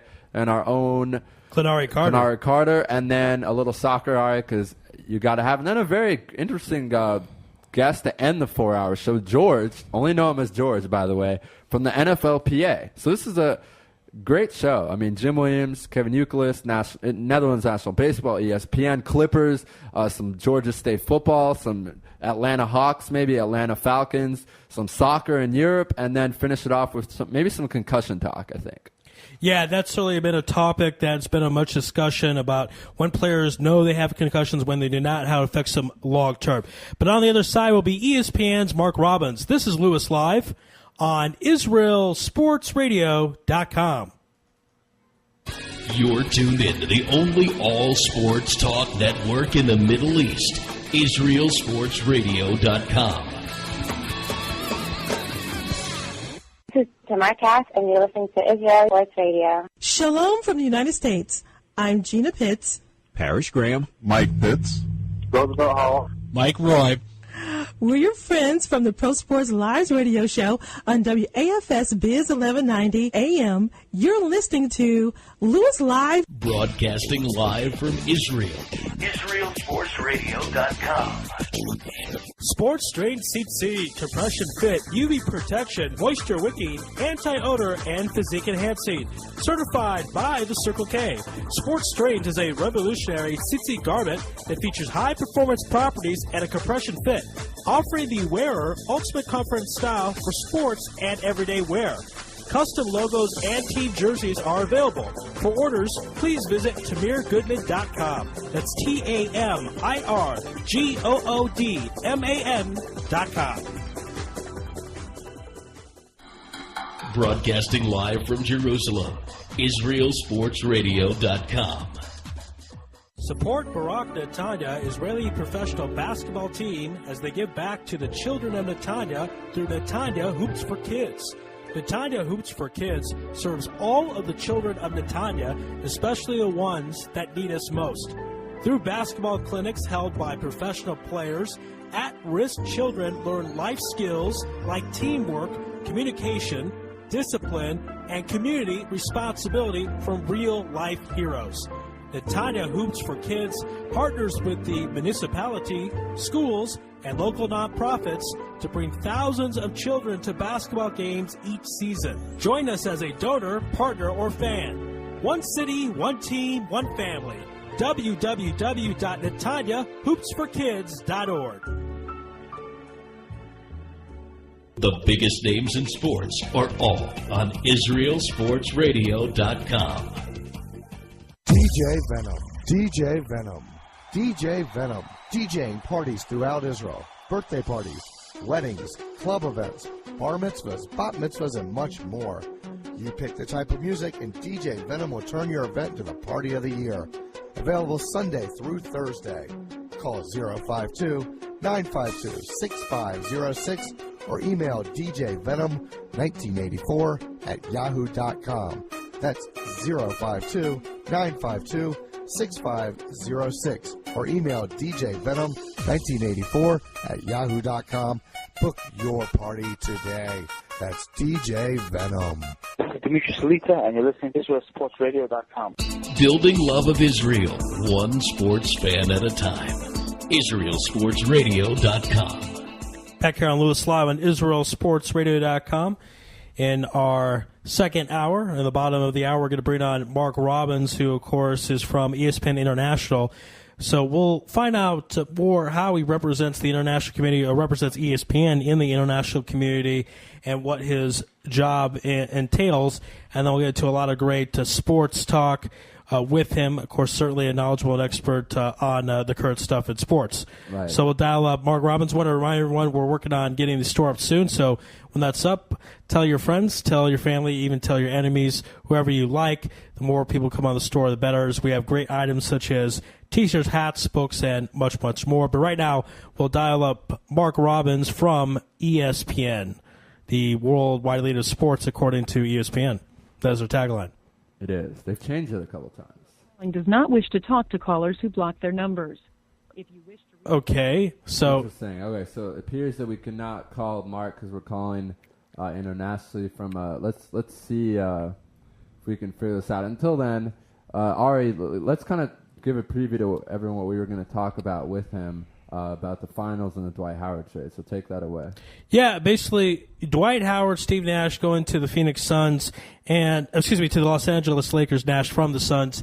And a lot of people will pick them to go to the NBA Finals like myself. A lot of people think they're better than the Thunder, the Spurs, and so on. I think I agree with that. I think just barely, though. It's not such a dominant extreme. But you have a guy, Dwight Howard, who's won multiple Defensive Player of the Year awards. Playoffs are about defense. And I believe he'll be able to clog the lane on the defensive end, block a lot of shots, and also alter shots. A lot of these players don't want their shot blocked, so that affects how they're going into the lane, how they're putting up their shot. So I see Dwight Howard having a major influence there. This was a great point that was brought up last week on the program. I alluded that this team felt a little bit like the 03-04 Lakers, which brought in Karl Malone and Gary Payton.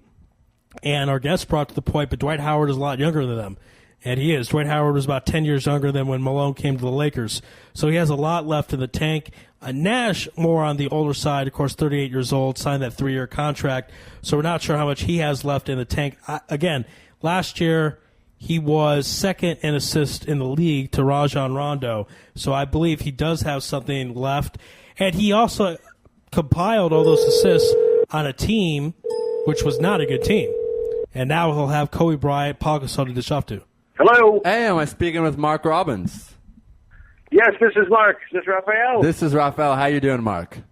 I'm great. Good to talk to you. Yeah, you're on Louis Live on Israel Sports Radio. You are live, as I mentioned, and we're on right now with ESPN's Mark Robbins. And Mark, we're talking kind of about your position with ESPN. It's unique in a way where more people probably know your name in the world than rather in the United States. So can you tell us a little bit about what does it mean to say I work for ESPN International? Well, it is a really unique position that and in fact people around the world probably know of me a lot more, and I don't even get a chance to hear myself or see a replay of it because it's replayed all over the world. But when I do my work for ESPN International, I never leave Bristol, Connecticut, but I'm in a booth watching a large flat screen, and I'm basically a host for a variety of sporting events. And when you are, if you are traveling from the United States, or if you are located in several, many countries throughout the world, and you want to hear English while you're watching ESPN, you might hit the SAP button on your television remote, and then I might pop up. My voice would, at least. My picture never does, because it's just, even though it's television, it's just my audio that is going out, and I am a host. I am a play-by-play person for a variety of events, from motorcycle racing, the MotoGP, NFL football, Major League Baseball, the NBA, rodeos, rugby, you name it, and ESPN, especially worldwide, internationally, is usually televising it. Yeah, absolutely, Mark. And I mean, I'm pretty sure you aren't in Israel, because we have ESPN Middle East, and I know I've heard your name before. That's why I reached out to you. So just so you know, you're on in Israel as well. And one of the cool things you just mentioned is you look at a lot of the guys who do work for ESPN. I mean, there's so many. We've had a lot of them on our show. Doug Gottlieb, even though he left, but Dan Schulman, they only focus on a few sports. So my question for you, before we actually get into the sports and talk some sports with you, is how are you able to be a play-by-play guy for 6, 7, 8, 9, 10 different sports? Well, it comes from great assistance from the people at ESPN. The researchers are fabulous. And they provide me with a ton of information. I do research on my own, but there are folks throughout the campus, as we call it in Bristol, Connecticut, that are devoted to putting together packets of information. When I do a game or an event, I get all of and I never leave Connecticut, but yet the research staff is able to get me game notes. So if I were a member of the media attending an event or calling an event actually at the location of the event, you would be getting game notes, information about the participants, etc. And the research staff is able to get me all of that information. So I have the game notes for the NBA Finals, just like somebody that might have a better seat courtside, but I've got all the information that they have as well. So I'm able to do that, and just the variety and experience that I've had throughout my career, almost 30 years of broadcasting. You know, I've done a little bit of everything almost, and if I haven't done it yet, I'm excited to do it for the first time. So I approach it that way as a new experience, and I try to gobble up as much information as I can. All right, and now I wanted to introduce you to my co-host, Ari Louis, who's going to actually talk to you about sports, and we're going to start off with some big NBA news. Take it away, Ari. Mark, of course, it is a pleasure to have you on the program, Louis, live on Israel Sports Radio, and I want to talk about the Dwight Howard trade to the Los Angeles Lakers, and I feel this makes the Lakers the team to beat in the Western Conference. I don't know if they're good enough to beat the Heat, but you're going to have a guy who's, in Dwight Howard's won multiple Defensive Player of the Year awards, and he'll be able to clog that middle. We know the playoffs is about defense. I want to get your take if you feel the Lakers are just ahead of the Thunder and just ahead of the San Antonio Spurs. Yeah, I would think they're just ahead, and because of Dwight Howard and the presence that he has in the middle, the ability, certainly on the defensive end where he is renowned and a Defensive Player of the Year in the league, I think that puts them a little bit over the top. Oklahoma City, as talented as the Thunder has been the last couple of years, they still lack a real dominant inside presence, and the ability, I think, to score will be neutralized when they play the Lakers by Dwight Howard. And the Spurs, well, Tim Duncan seems to be ageless, going up against Dwight Howard in a long series. I think Howard would have the advantage. You know, you're going to play once or twice a year, and maybe Duncan is ready for that type of challenge and can produce and certainly defend Howard at the low post. But over time, over a long 6-7 game series, I think he might have a lot more difficulty with Howard than once or twice over a 6-month period of the regular season. Yeah, great point. I think that at some point we got to see the legs tire on Tim Duncan and the Spurs. We would talk about that for a few years in regards to the media's take on them, but at some point it actually has to end. I want to actually go now quickly to the NBA Finals, 5 games. the Heat are the champions after losing Game 1. I kind of felt from the Thunder's perspective that James Harden was the GOAT. This is a guy that made it to the Olympic team. I think the Thunder expect a little bit more out of him. I don't think he really showed up. Was there another guy in the Thunder that maybe was to blame, or is just simply LeBron James, 3-time MVP, being the best player in the world? He took over, especially when he was hurt in Game 4, hit that clutch 3. So I want to get your assessment of the NBA Finals. Well, I got to be careful about blaming a fellow Sun Devil. Right. James Harden and I both went to Arizona State many years apart. But no, I think it was a combination of the fact that Miami and LeBron James were just a little bit better, and that Thunder didn't play as well as I think they're capable of playing. And I think some of that has to do with the defensive abilities of Miami. I think maybe they wore down the Thunder a little bit. And when you're one-dimensional, and the fact that you do most of your scoring from the perimeter, and what little inside game you have is shut down, that is trouble for any team. And they lived outside by the three-point shot and was so successful in the earlier rounds. But when that was taken away, when that was pressured, they couldn't answer. Plus, they couldn't stop LeBron James, who did throughout the playoffs. When he wanted to get to the basket, there was just nobody that was going to deny him that. And once he did, he either scored or opened it up for somebody else. Now, it's interesting, Mark, that you mentioned James Harden going to Arizona State. I also am an Arizona State Sun Devil. I attended the school as well. I was part of their broadcasting. Yeah, the broadcasting program, Walter Cronkite. I got to know, though, ASU is tough to get in. You have to chew gum and walk at the same time. Were you a little nervous about getting in? Oh, yeah. Well, I'll tell you what, I'm actually the part of the first graduating class of the Walter Cronkite School of Broadcasting, 1984. Wow. And so, yes, I was able to walk and chew gum at the same time and get through a few years there. You know what?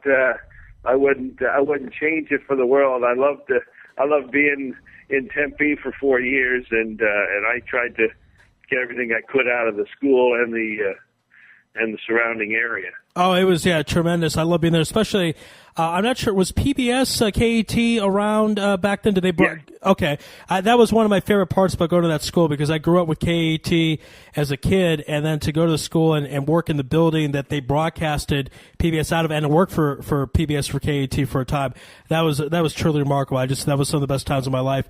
I want to go now back to the NBA and mentioned, we were talking about Dwight Howard. Dwight Howard originally was going to go to the Brooklyn Nets. It looked like that deal was done, and there was a 3-team trade involving the Cleveland Cavaliers. It then did not work out. In your opinion, how come this didn't work out? We know Dwight wanted to go to Brooklyn. He may go to Brooklyn after his time with the Lakers. Who knows?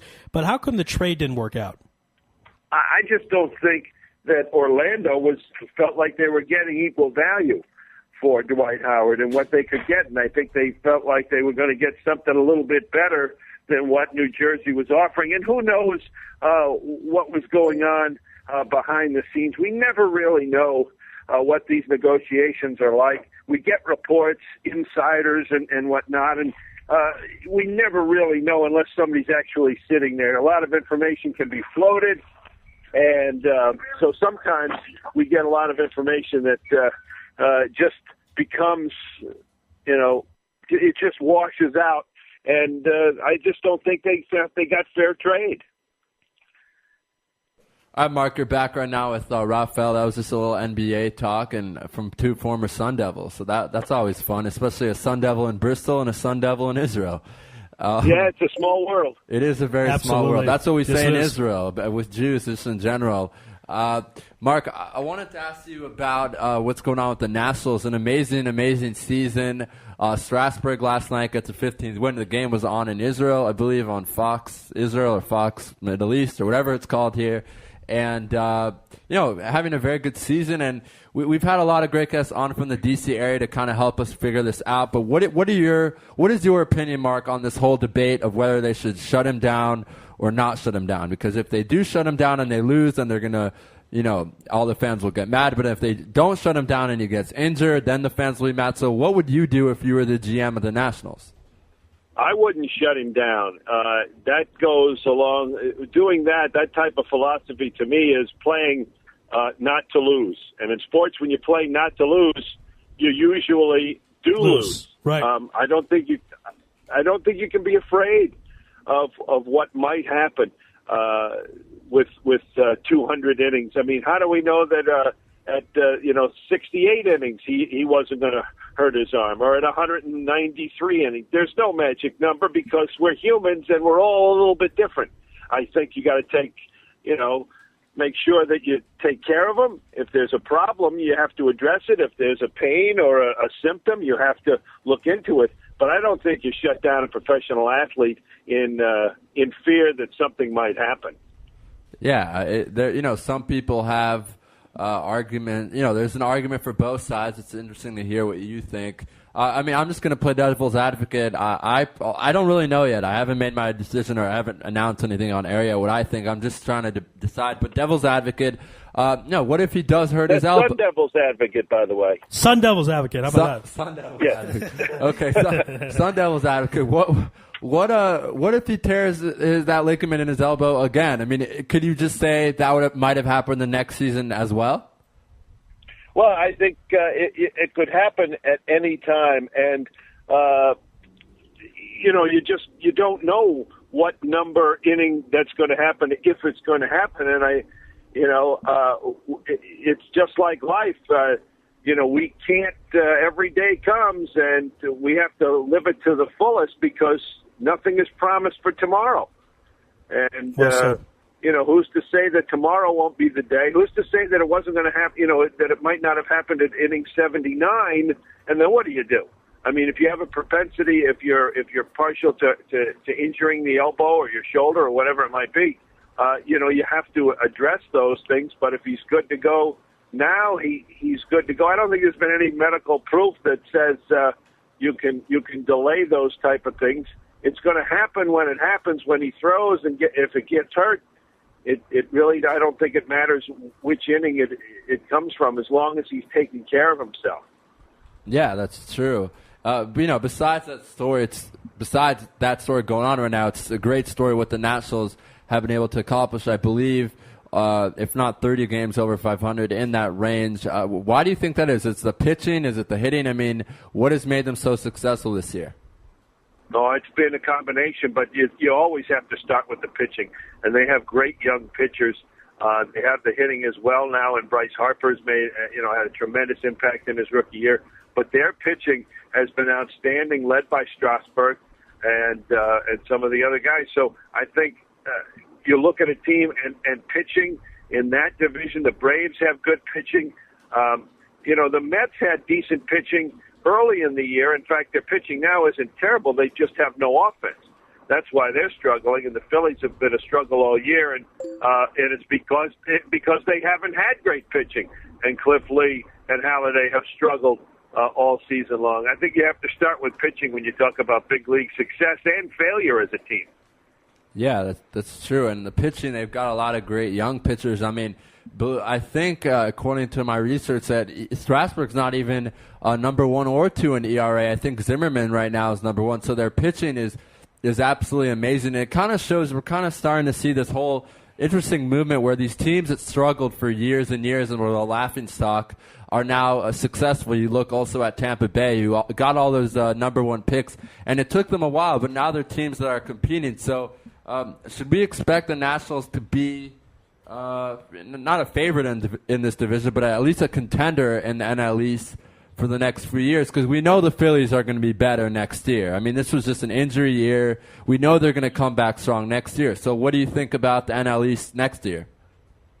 Well, yeah, I think Washington and Philadelphia and Atlanta, you would have to certainly have to start with Washington and Atlanta for next year and figure, as you say, the Phillies will be better. It's funny when you get these young teams that start to gel. Baseball is probably the hardest sport, from what the people I've talked to over the years, to have successful and plentiful drafts. It's a very difficult sport to judge because they take kids so much from the high school level, and the transition and the improvement even between a high school player, for the most part. Bryce Harper certainly. Trout may be certainly the exceptions to the rules, but it takes so long for a high school player to develop into a big league player, and so often they don't, because it's just such a tough sport to forecast and predict how good a kid can be. So it really takes a while, and that's why teams may have a ton of top draft picks, and it still takes a long time because, 3/4 of those draft picks don't even pan out. Yeah, it's a great point. I mean, it happens all the time.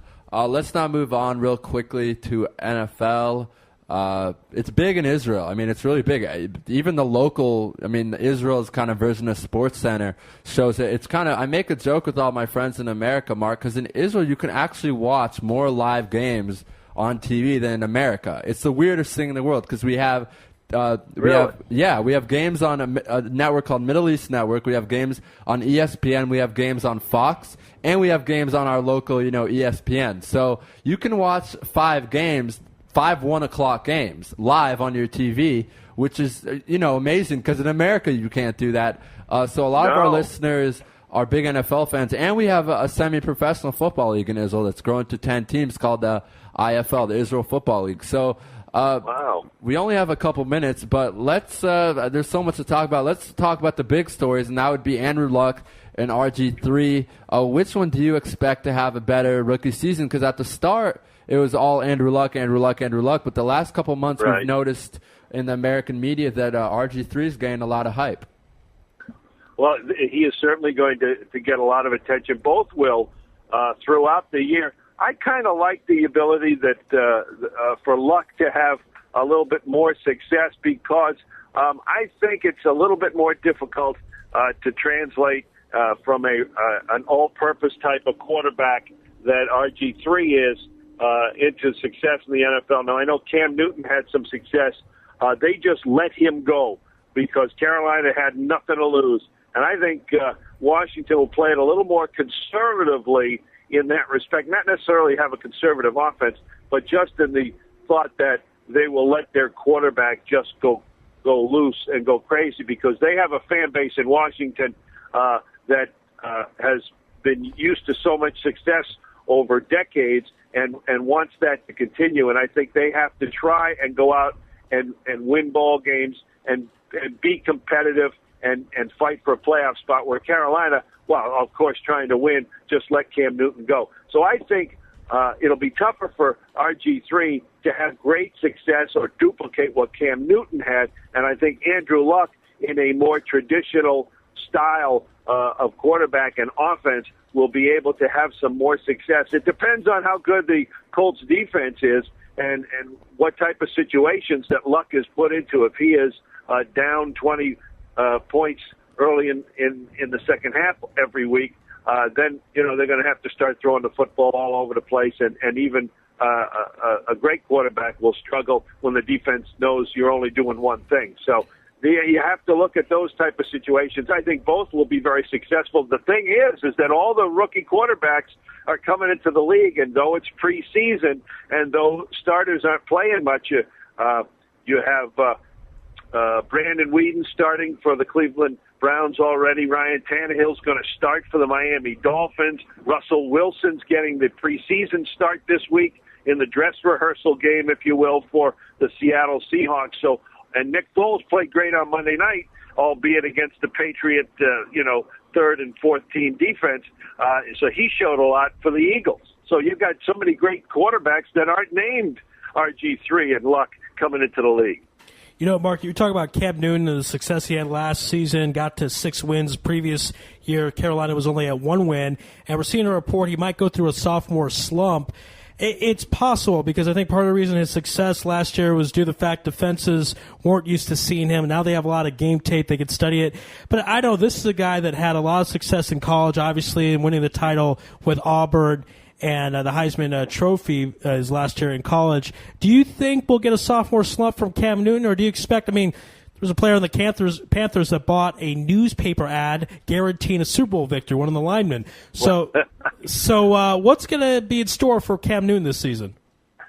I think he's going to have another outstanding year because he's just that much more familiar with the offense and what goes on in the National Football League. I don't think that there'll be a sophomore jinx, so to speak, but while the defenses will know a little bit more of what to expect from Newton, I think he knows what to expect. So I expect some great success from him as well. The ability to move the football. Wins and losses usually comes down to defense in the NFL. So I think Newton will have great success, and it's up to the Panthers defense to provide a stiff wall and get that team a few extra wins, or else they may be in that 5 to 7 win range again, even if Newton puts up great numbers like he did last year. Yeah, and, it's definitely possible. I mean, that's the thing. Cam Newton played great. Still only 6 wins. It was a vast improvement, 5 wins more than the previous season. But it is going to be up to other players of the Panthers squad to get it done. I want to go to college football. Matt Barkley is primed for a great season. He could win the Heisman. Hard to tell. USC has had all those sanctions against them, kind of in dark place. Looks like they're starting to get out of it. Right there. This year they're bowl eligible. So this could be the year Matt Barkley, and he's, give him credit. He's been taking his time under all this USC scrutiny, and now he's going to have a chance to shine. What do you expect out of him? Are we looking at a potential Heisman or just a good, strong year in the Pac-10? Well, I think, Pac-12, I think Matt Barkley, is certainly a front runner for the Heisman, an extremely talented quarterback. And now they just got the running back out of Penn State, and he's a kid from Connecticut, and I can't remember his name now off the top of my head. Right. But they got an outstanding running back as well that's transferred from Penn State, which will help the offense and keep some of the defensive pressure off Barkley and his receivers. So that was the one thing USC was missing. I think they have an outstanding opportunity. They have a couple of tough games in the national picture. They have to play at Utah on a Thursday night on ESPN, and they have to play Oregon at home. That Utah game on the road will be very difficult for the Trojans. The Pac-10 is better than some people might think. You've got Oregon, and Washington State will be better with a new coach. I don't know about the Sun Devils. We'll have to wait and see. They got a new quarterback. But I think overall the Pac-12 will be a very strong league this year, and SC should be the strongest of the group.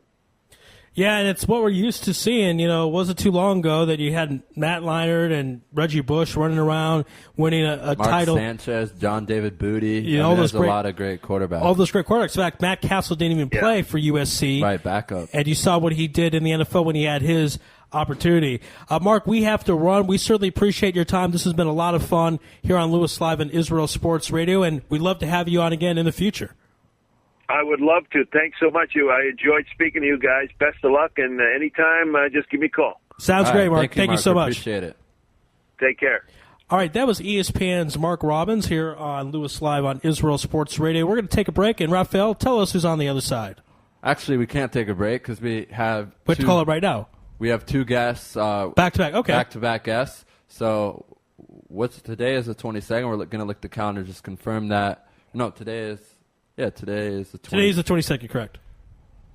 Right. I know, because yesterday was my Cats. Oh, no. Okay, we can take... Yeah, my bad. Ari's right. We're going to take a break. On the other side, Isaac Lonkeren. We're going to maybe try and get some help on that last name. But 3 minutes, we'll be back. He does a lot of stuff for the Clippers, so we're going to talk... This is going to be a Clippers segment, really, or an NBA segment, but really a focus on everything the Clippers have done. They had a very big offseason, of course, getting Lamar Odom, Ari, and getting Nick Young, I believe. They added some talent there. We're going to look up the roster, make sure we have everything for you guys, because they got some really good guys this year. And, of course, talk about big news, Ari, Chris Paul having that surgery. Right, he is having that surgery, so his status is unclear for the upcoming campaign 2012 through 2013. Caron Butler, Lamar Odom, as we mentioned, Ronnie Turioff, Eric Bledsoe, Chauncey Billups is coming back from injury. Oh, the big sign, Jamal Crawford, of course. So a very new team compared to last year's team. Hopefully more depth. We'll see what they can do. DeAndre Jordan needs to have a better year, but this is going to be a LA Sports clip, and we'll be back in 3 minutes with Isaac. So this is Louis Live on IsraelSportsRadio.com. If you have any questions for us about the Clippers, about the NBA, please tweet us at IsraelSportsRad. You're tuned in to the only all-sports talk network in the Middle East. IsraelSportsRadio.com. This is Tamar Cass, and you're listening to Israel Sports Radio. Shalom from the United States. I'm Gina Pitts. Parrish Graham. Mike Pitts. Roosevelt Hall. Mike Roy. We're your friends from the Pro Sports Lives radio show on WAFS Biz 1190 AM. You're listening to Louis Live. Broadcasting live from Israel. IsraelSportsRadio.com. Sports Drain CC, compression fit, UV protection, moisture wicking, anti-odor, and physique enhancing. Certified by the Circle K. Sports Drains is a revolutionary CC garment that features high performance properties and a compression fit, offering the wearer ultimate comfort and style for sports and everyday wear. Custom logos and team jerseys are available. For orders, please visit TamirGoodman.com. That's TamirGoodman.com. Broadcasting live from Jerusalem. IsraelSportsRadio.com. Support Barak Netanya, Israeli professional basketball team, as they give back to the children of Netanya through Netanya Hoops for Kids. Netanya Hoops for Kids serves all of the children of Netanya, especially the ones that need us most. Through basketball clinics held by professional players, at-risk children learn life skills like teamwork, communication, discipline, and community responsibility from real-life heroes. Netanya Hoops for Kids partners with the municipality, schools, and local nonprofits to bring thousands of children to basketball games each season. Join us as a donor, partner, or fan. One city, one team, one family. www.netanyahoopsforkids.org. The biggest names in sports are all on IsraelSportsRadio.com. DJ Venom, DJ Venom, DJ Venom, DJing parties throughout Israel, birthday parties, weddings, club events, bar mitzvahs, bat mitzvahs, and much more. You pick the type of music, and DJ Venom will turn your event into the party of the year. Available Sunday through Thursday. Call 052-952-6506 or email djvenom1984@yahoo.com. That's 052-952-6506 or email djvenom1984@yahoo.com. Book your party today. That's DJ Venom. This is Demetrius Salita, and you're listening to IsraelSportsRadio.com. Building love of Israel, one sports fan at a time. IsraelSportsRadio.com. Back here on Louis Live on Israel Sports Radio. Our thanks to Mark Robbins of ESPN. That was a lot of fun. Nice gentleman, and Right. we'll certainly have him on in the future. That was just a great guy right there. Absolutely. And now, some Clipper talk. So, And you're not always used to hearing us talk about the Clippers. At least we talk about long term. They have not had the best history in sports, and certainly hard being the redheaded stepchild in Los Angeles with the Lakers and all their success. But nevertheless, the Clippers have made some moves.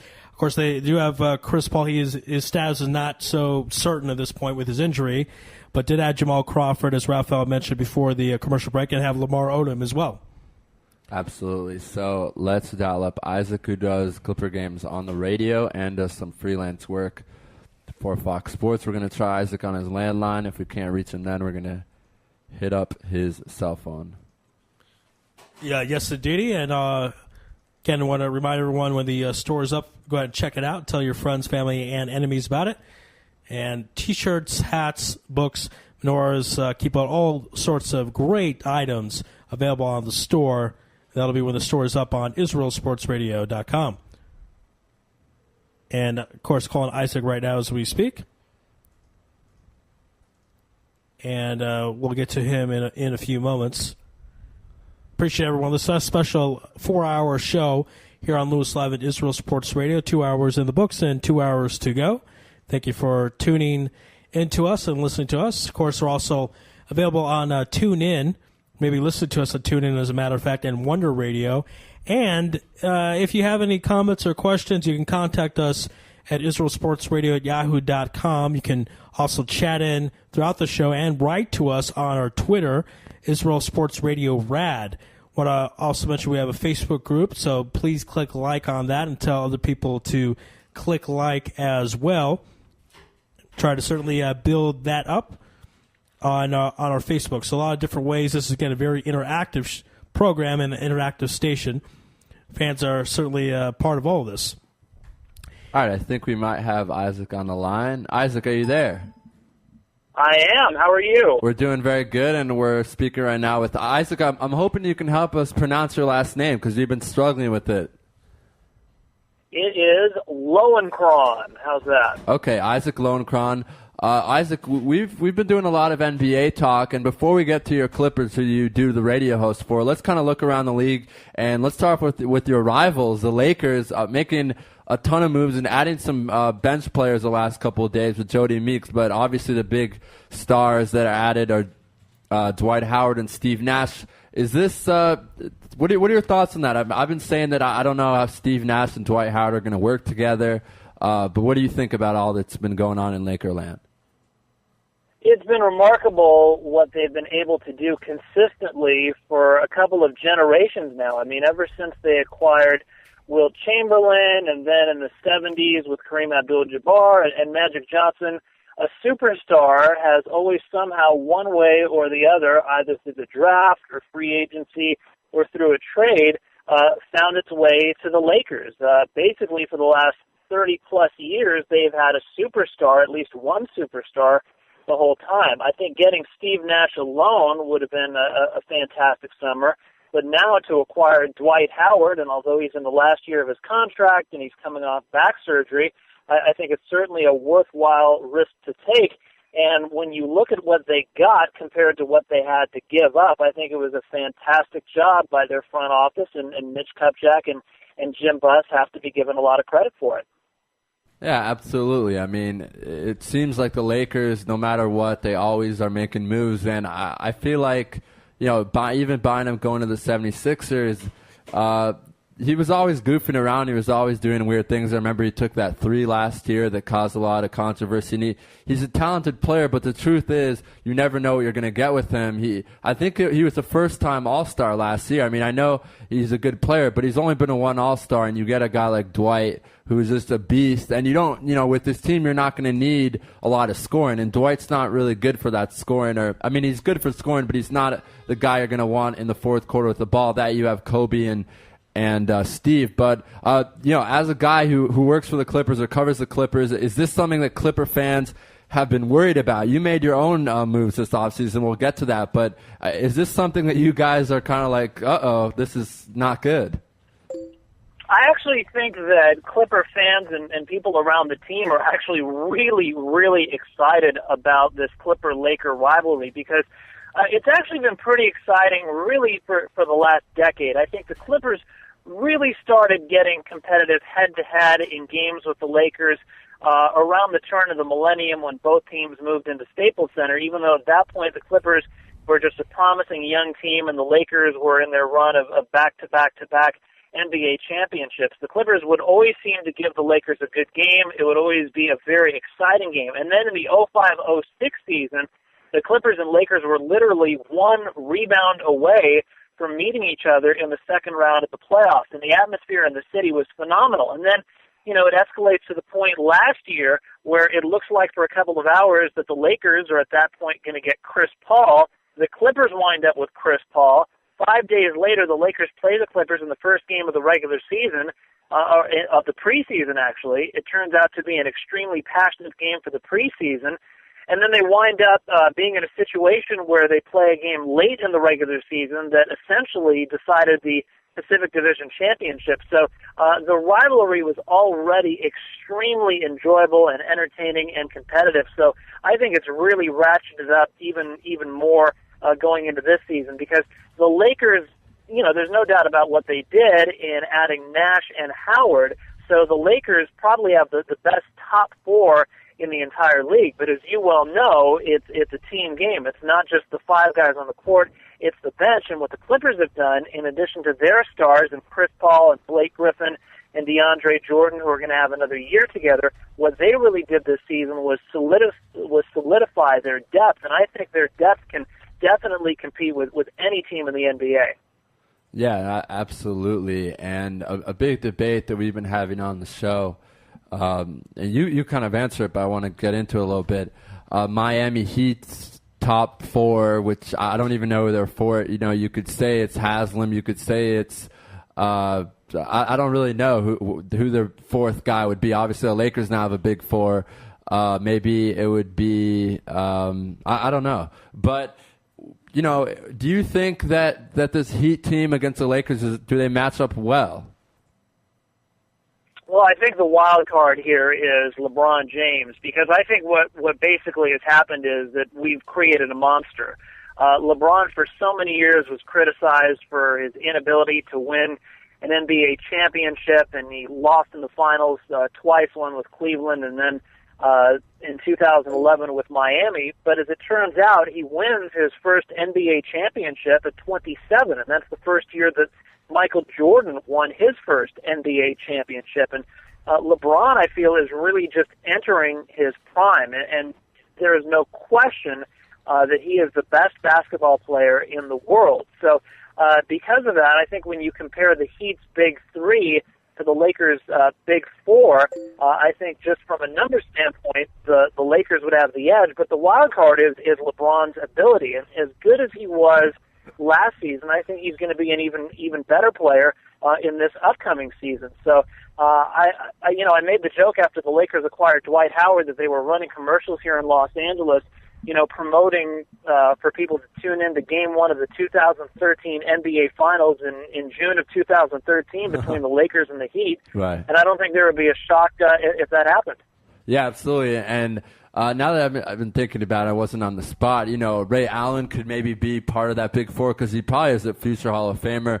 Mario Chalmers, we never really know what we're going to get from him. He's kind of been an up and down guy since he came out of Kansas. And Shane Battier and all Mike Miller, those guys are more of the three-point role guys. So we'll see what happens. But what about the Thunder? I mean, this Thunder team, James Harden did not show up in the finals. I mean, it was disgraceful, and he really didn't have the best Olympics, at least in my opinion, as well. I don't really think he should have been on that team, but whatever. I have a lot of thoughts about that team.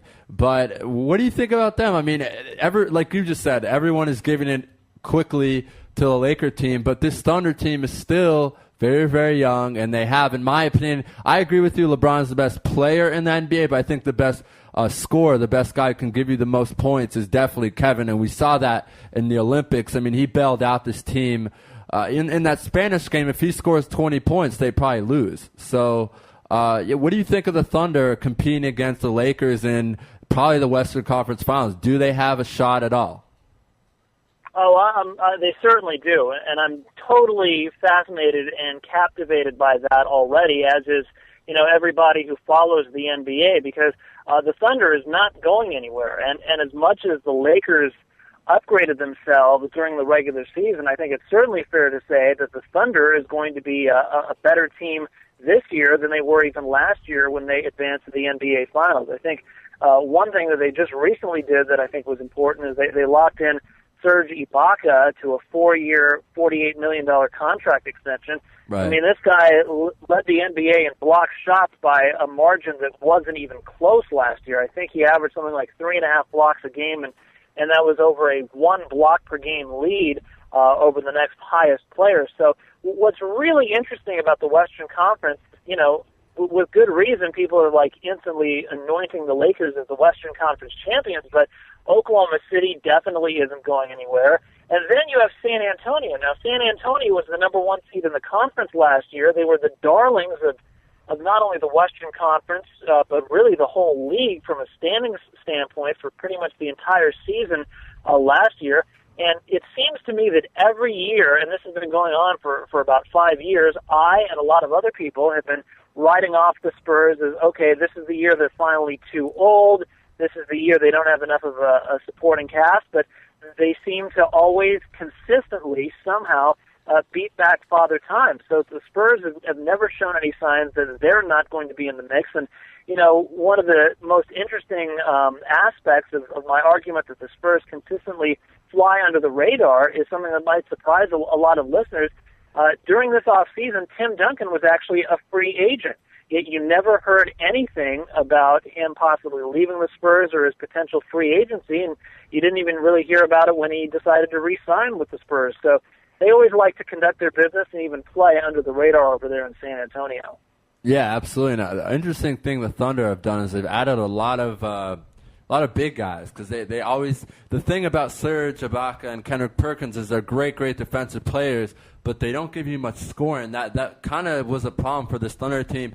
They added Hasheem Thabiti when he came out from UConn, was supposed to be the next great center, and that just collapsed. Hollis Thompson from Georgetown, and then another interesting selection, Perry Jones, who, if he went out after his freshman year from Baylor, he probably would have been a top 10 pick. He drops all the way, I think, to 28. So they have 3 new big guys in that team, so I think that'll be interesting. And you just mentioned with this San Antonio team, I mean, they are so deep, it's unbelievable. I mean, DeJuan Blair had a horrible year last year, and he was one of the best six-man in the NBA, in my opinion, and even started a couple years ago when he was better. Matt Bonner, Danny Green, Steven Jackson, Corey Joseph, Leonard from San Diego State, Patty Mills, who showed he can play in the Olympics. So, yeah, I completely agree with you. But after all this talk, let's get to your Clippers. Interesting moves, adding Jamal Crawford, a guy who can score. I was hoping maybe you could give us an inside scoop on Chauncey's recovery. How's that going?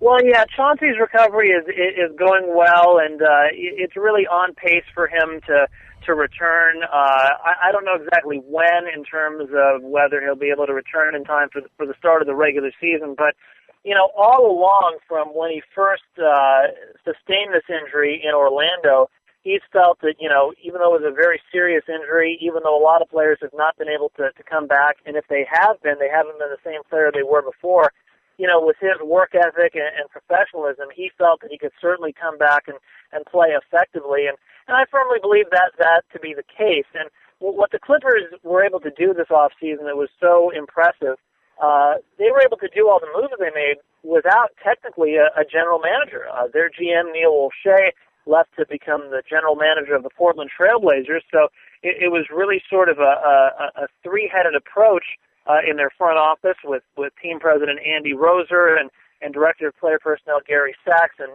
head coach Vinny Del Negro.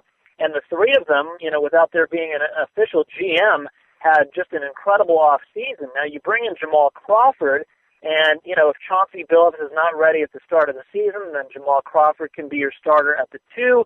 And if Chauncey is ready during the start of the season, then Jamal can be your backup 2, and he's, a former sixth man of the year in this league. And then you bring in, Lamar Odom and Grant Hill, and in addition to what they bring just in terms of their basketball ability, adding to the depth that the Clippers have, they're guys who can start if need be, but can be real quality reserves. Lamar Odom is a longtime NBA veteran and a two-time NBA champion, and Grant Hill is just a fantastic guy to have in your locker room. I was, before the start of last season, I was hoping the Clippers at that point had a glaring need at small forward, and I felt that they needed a solid, serviceable small forward, but also a small forward who had real solid veteran leadership capabilities to help out all the younger players in the locker room, like Blake Griffin and DeAndre Jordan. And at that point, I wanted them to sign either Shane Battier or Grant Hill, and we obviously know that Battier went to Miami where he won a world championship. So I'm very pleased, even though it took a year, that they were able to bring in a guy like Grant Hill.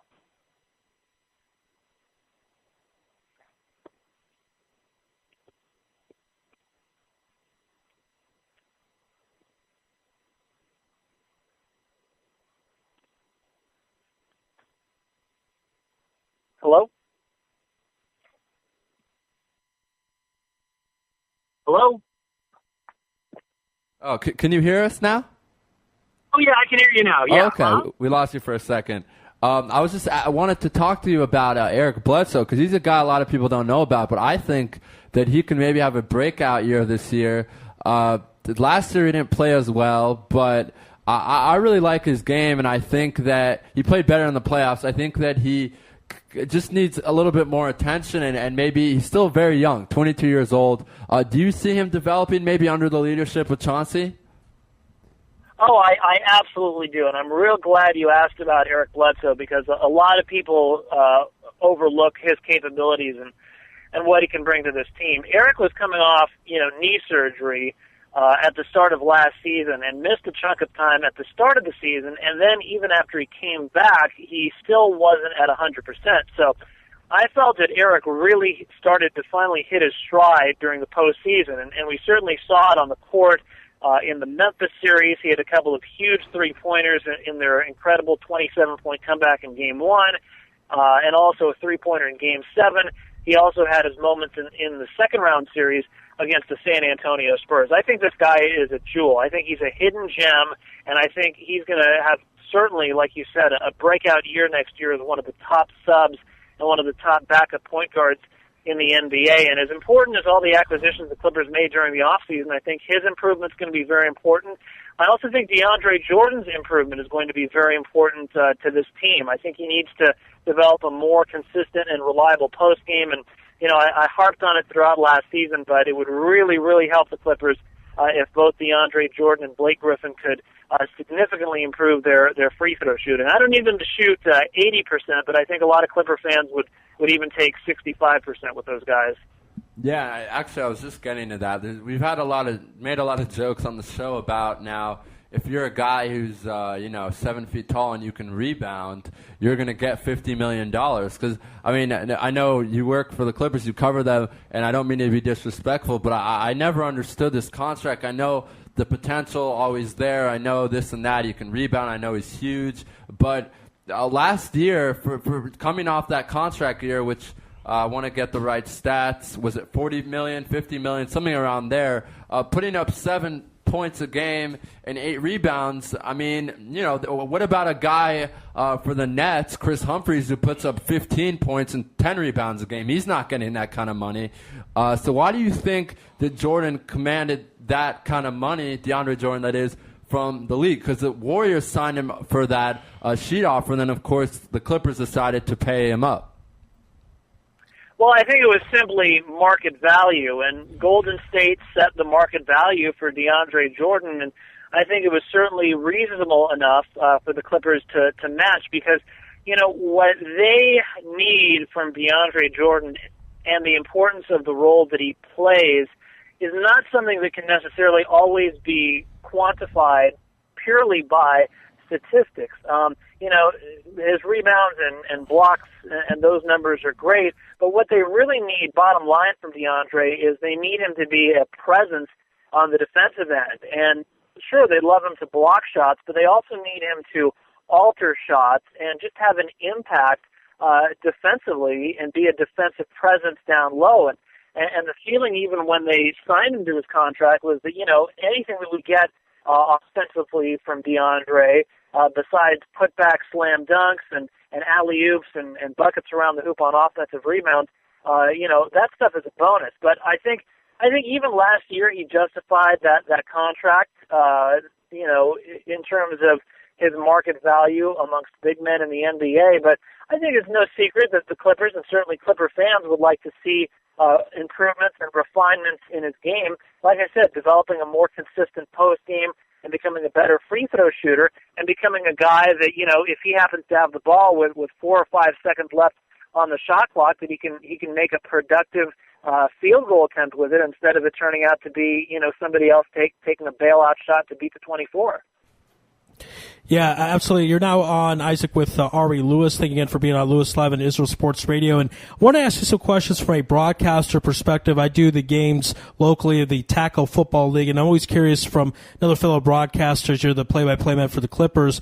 Do the players ever give you feedback, negative or positive, about your broadcast? And tell us a bit about what the players think of your work. Actually, we haven't gotten much feedback positively or negatively from the players with the Clippers. I think that first of all, it depends if you're TV or radio. I think that TV is a lot more widespread because of the availability of satellite and cable TV, and Clipper games on television can be watched, not only around the country, but around the world. They can also be available around the world on radio, but I think that a lot of the friends and family and associates of the players, they're frequently going to be watching TV more often than radio because it's appointment viewing.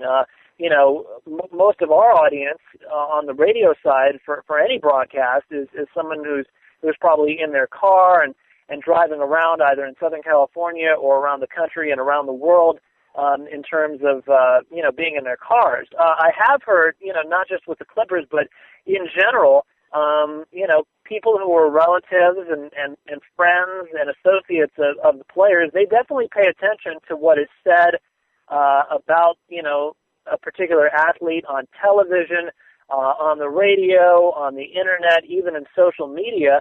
And, if there's something particularly critical of a player, they're certainly aware of it. In fact, it's funny you should ask that. I was just reading yesterday some comments by a veteran public relations man in sports, and they said that, look, athletes are some of the most sensitive people around when it comes to what people say and write about them. So I haven't really seen, athletes too much in basketball have gripes about what a particular person has said or written about him.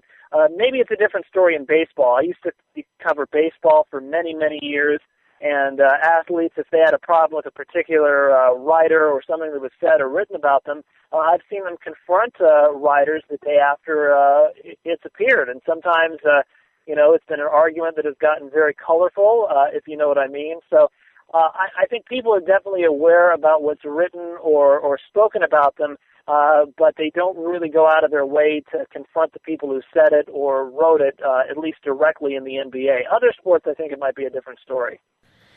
All right, Isaac, last question we got to ask you before we let you go. Billy Crystal, for some reason, is a huge Clippers fan. He grew up in New York. If he's a Hollywood guy, most Hollywood people go to Laker games. So you see Jack Nicholson, all the stars. Some of these guys and girls have no idea what basketball is about, but they show up to be seen at the Laker game, and Billy Crystal has chosen the Clippers. Can you give us any inside information of why that is? And also, I'm sure you've seen him at the games. What's he like at these games when the Clippers are playing? Well, I'm a huge Billy Crystal fan, and he was actually asked why he started rooting for the Clippers. And he said, frankly, because nobody was there. And in a sense, he was right, because when he started becoming a fan of the Clippers, it was during the 1990s. And a couple of years, they did make the playoffs, and they had some very good teams. But aside from that, it was a pretty forgettable decade, and the attendance at the old LA Sports Arena reflected that. So, to give him credit, he is far from a bandwagon jumper. He's here for the last 20 years, through thick and thin, and he's been a diehard fan. In fact, there's been a lot of long-time season ticket holders. The Clippers have a very, very loyal fan base in Southern California. Penny Marshall is another celebrity who's been a long-time fan of the Clippers. The kid from Malcolm in the Middle, Frankie Muniz, for many years was a fixture at Clipper games at Staples Center. So, yeah, the Clippers, and last season when they were a very hip team in Southern California, the supermodel Kate Upton was at a couple of games. Rihanna was at a couple of games. There were actually several missed free throws by the players at the end of the court where Rihanna was sitting. I'm sure that was just a coincidence and nothing more than that. But, you make a good point, though, about the Laker fan base. They have a great fan base, and they have a lot of stars, too. But there are, frankly, a lot of times people there who are there to be seen and not to see a basketball game. I remember literally there being a couple of NBA Finals games where, I would be covering the Lakers in the NBA Finals. The crowd would be quieter than even an important regular season game because there were a lot of people there who, as you said, were there to be seen instead of see a basketball game. Yeah, it's certainly frustrating because you have people that will pay thousands of dollars for NBA Finals tickets and then leave in the third quarter to beat traffic. So I just can't understand that. But, Isaac, we have to run. We certainly appreciate your time here on Louis Live and Israel Sports Radio, and we'd love to catch up with you during the NBA season, talk about your Clippers. My pleasure, guys. Anytime. Thank you. All right. Thanks, Isaac. Sounds Have a great. Be well, Isaac. All right. That was the play-by-play man for the Los Angeles Clippers. We're going to take a break. Actually, we can't now because it's 30. Oh, okay. All right. So we will not take a break now. we are going to be dialing up right now Mr. Dave Cohen. Dave Cohen, who's been on the show before. He wrote a book about Jewish baseball players, and he's also the voice of Georgia State in basketball and football, a very big school. People don't know about it just because it's not in a big conference, but a very big school, very good tradition. So we're going to dial up Dave Cohen. I'm going to talk to him about all these teams moving conferences, and Ari's going to just talk to him about some Jewish players right now and the prospect of them playing for the Israel baseball national team. Right? Yeah, it's certainly been a theme throughout the program with Kevin Youkilis. Yeah, that was a while, 2 hours ago.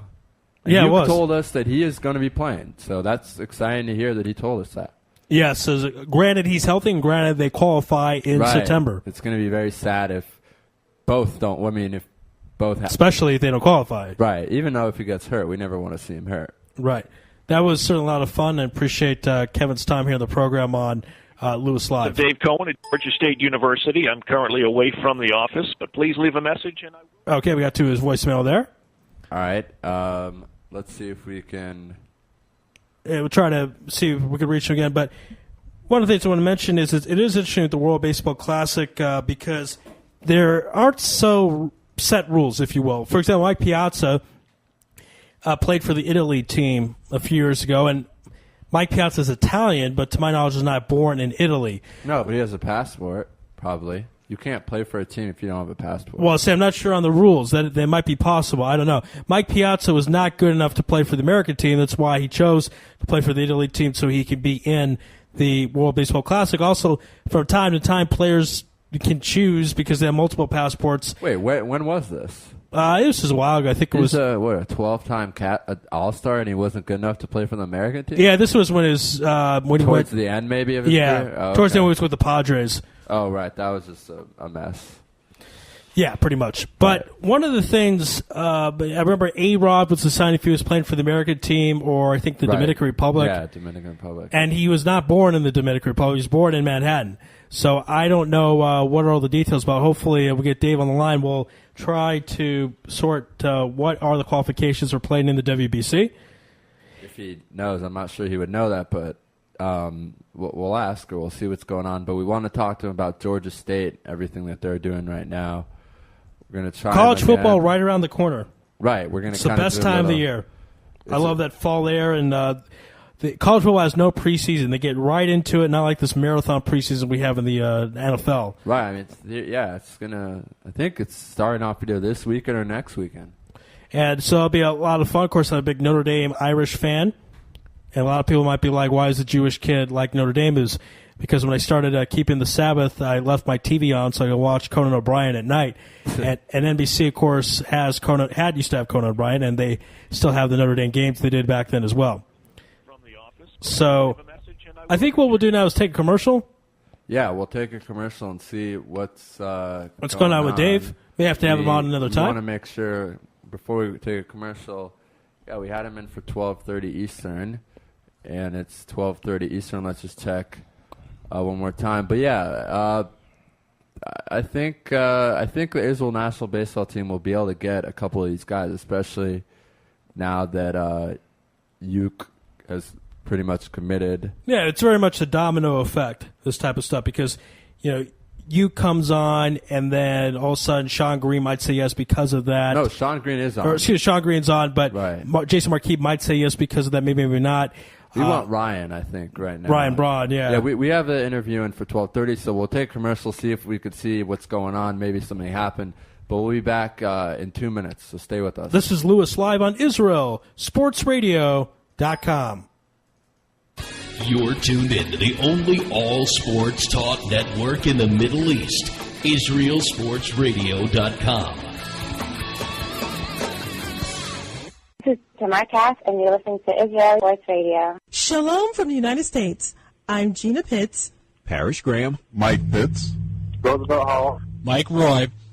We're your friends from the Pro Sports Live radio show on WAFS Biz 1190 AM. You're listening to Louis Live. Broadcasting live from Israel. IsraelSportsRadio.com. Sports Strain Seat Seat, Compression Fit, UV Protection, Moisture Wicking, Anti-Odor, and Physique Enhancing. Certified by the Circle K. Sports Strange is a revolutionary tsitsi garment that features high-performance properties and a compression fit, offering the wearer ultimate comfort and style for sports and everyday wear. Custom logos and team jerseys are available. For orders, please visit TamirGoodman.com. That's TamirGoodman.com. All right, back here on Louis Live, 2.5 hours in, an hour and a half left to go. We're going to get in touch with Dave Cohen. We spoke with him. We're going to start off the interview and talk about some just Georgia State, just football. It's football time. Very excited to have Dave on the program. And, yeah, here we go. We're going to dial him up right now. And then in about 11 minutes, Ari Carter. It's been a while since we've had him on live, so it'll be a good time to have Mr. Carter on, Ari Carter. Doing a lot of big things these days. We talk some Falcons football, some NFC South. Let's hopefully we'll get through to Dave Cohen right now. He just emailed us and said he just walked back in the room, so hopefully he'll pick up. And we'll start talking some Georgia State football, and Ari's maybe going to see if Dave can elaborate a little more on the WBC, because as we mentioned, a lot of different variables. Hi, am I speaking with Dave? Yes. Hi, Dave Cohen. You're on Louis Live on Israel Sports Radio. Thanks for joining us. Great. How you guys doing today over there? Doing wonderful. We are doing well, and yeah, let's get right to it. We have about 11 minutes, so let's not waste any time. Georgia State, you are the play-by-play man for Georgia State. You guys now have moved conferences so that you could be playing football, and it is Georgia. So, tell us about, are you looking forward to the season? It's going to be a lot bigger conference, bigger football. Tell us more about that. Well, actually, this year is going to be our third season in college football, which in turn, I don't know if you've heard, but our head coach, Bill Curry, has announced that he'll retire at the end of the season. So we're hoping that it's going to be a special season from the beginning to the end. But this year is going to be our first and only year in the Colonial Athletic Association, because we've already announced, we did so back in April, that we'll be moving up from the FCS, which is the Football Championship subdivision, up to FBS, the Football Bowl subdivision, into the Sun Belt Conference. But we will not play a Sun Belt Conference schedule until next year, 2013, and we will not be bowl eligible until 2014. So this season, I don't want to call it lame duck, but we're playing, again, the one and only season in the Colonial, and because we've already announced that we're heading to the Sun Belt, we're a provisional FBS, we are not eligible for the CAA, regular season championship. Interesting, but yeah, you will be moving to the Sun Belt, and there's a lot of big schools there. Troy University, of course, is known for being a big football program, and some of these colleges are huge. I mean, Florida International University, 48,000 enrollment. That's probably top, 25 in the country. University of North Texas beat my Hoosiers last year, my Indiana Hoosiers, 35,000 people. So you're moving to a big football school, and I think with you guys, I believe a couple of schools will be joining as well. University of Texas Arlington and Texas State University San Marcos, which also I'm looking at the enrollments 30,000 plus. So are you guys excited about this transition to be playing in real football? Western Kentucky, as I mentioned, Troy, DeMarcus Ware, who's I think 5-time, 6-time Pro Bowler for the Cowboys, went there. Is this an exciting thing for Georgia State athletics? Oh, yeah, no question. But the funny thing about it is that if you go back to the, mid-'70s, Georgia State was one of the founding members of the original Sun Belt Conference. We were in it right up until about 1980. From about 1975 through 1980, we were in. And, of course, at that time, we were basketball only. So, really, if you want to look at it, for those of us that have been around here for a while, it's a homecoming of sorts, although football has, no question, driven the decision, to make the change. But, yeah, I mean, everybody's excited. As a matter of fact, we were even thinking, is there another college in the country, in the United States, that's ever gone from a startup football program to an FBS program in basically 4 seasons, 5 if you count when we'll be eligible to play in a bowl. So 4 to 5 seasons. I don't know. You'd have to look at maybe Florida Atlantic, but even I don't think they made the jump quite as quickly as we did. But, everybody's excited around here. I mean, especially in the Southeast where you're surrounded by the giants of the Southeastern Conference, the Atlantic Coast Conference. Right. And then, of course, the NFL teams that are down here. People refer to, playing in the bowl championship subdivision as, they call it big boy football. But, everybody's excited about it. And, this is going to be an interesting season as well. As I said, it's Coach Curry's last. But, there's not a lot of time to ramp up, per se, with regards to your talent and your roster in order to get ready to start playing a Sun Belt Conference schedule, which we will do next year. Yeah, and I mean, Coach Curry is coached at huge programs. I mean, not Georgia Tech, Alabama, lost in the Sugar Bowl, but made an appearance in the Sugar Bowl, went 10-2 at that season, and Kentucky. He's one of those coaches, just looking at his record, who had a couple of good years, but struggled. I mean, to be honest, struggled at times, but coached at major programs. And one of the things, Dave, is that you're not a coach, obviously, but just being part of the program, is it cool announcing the games at the Georgia Dome? Okay, we seem to have lost Dave. We're going to call him right back. I was just going to ask him about playing in the Georgia Dome, or announcing in the Georgia Dome, that is, excuse me. Keep saying playing. I don't know why. Maybe because we spoke to Kevin Euclid earlier. Let's see if we can get back on the line.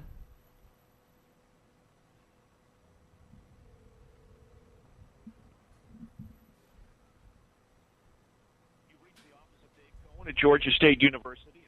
All right, we can't think. I wonder what happened. Maybe his phone died. Let's try one more time.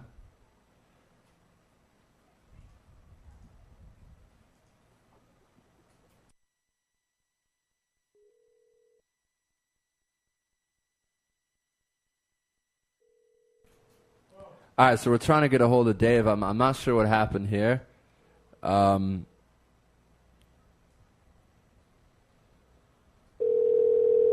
Put the ringer on to see what's going on. You've reached the office of Dave Cohen at Georgia State University. Yeah, I don't know. I think we lost Dave. Not sure what happened there. We had him on, and it was going really well. Let's take a really quick commercial and see if we can figure out what's going on with Dave. So we'll be back in 1 minute. You're listening to Louis live on IsraelSportsRadio.com, and we'll be back in 1 second. Into the only all-sports talk network in the Middle East, IsraelSportsRadio.com. This is Tamar Cass, and you're listening to Israel Sports Radio. Shalom from the United States. I'm Gina Pitts. Parrish Graham. Mike Pitts. Roosevelt Hall. Mike Roy. We're your friends from the Pro Sports Lives radio show on WAFS Biz 1190 AM. You're listening to Louis Live. Broadcasting live from Israel. IsraelSportsRadio.com. Sports Strain Seat C, compression fit, UV protection, moisture wicking, anti-odor, and physique enhancing. Certified by the Circle K. Sports Strain is a revolutionary seat garment that features high performance properties and a compression fit, offering the wearer ultimate comfort and style for sports and everyday wear. Custom logos and team jerseys are available. For orders, please visit TamirGoodman.com. That's TamirGoodman.com. Broadcasting live from Jerusalem, IsraelSportsRadio.com. Back here on Louis Live and Israel Sports Radio, thanks to Dave Cohen, the voice of Georgia State Sports. Yeah, we're going to try and get him back on next week or as soon as we can. We're not really sure what happened there, but it's okay because we have another great guest coming up. Yes, Israel Sports Radio Southern correspondent to the United States, Clenari Carter. You can follow him on Twitter at JMC Sportsbook, by the way.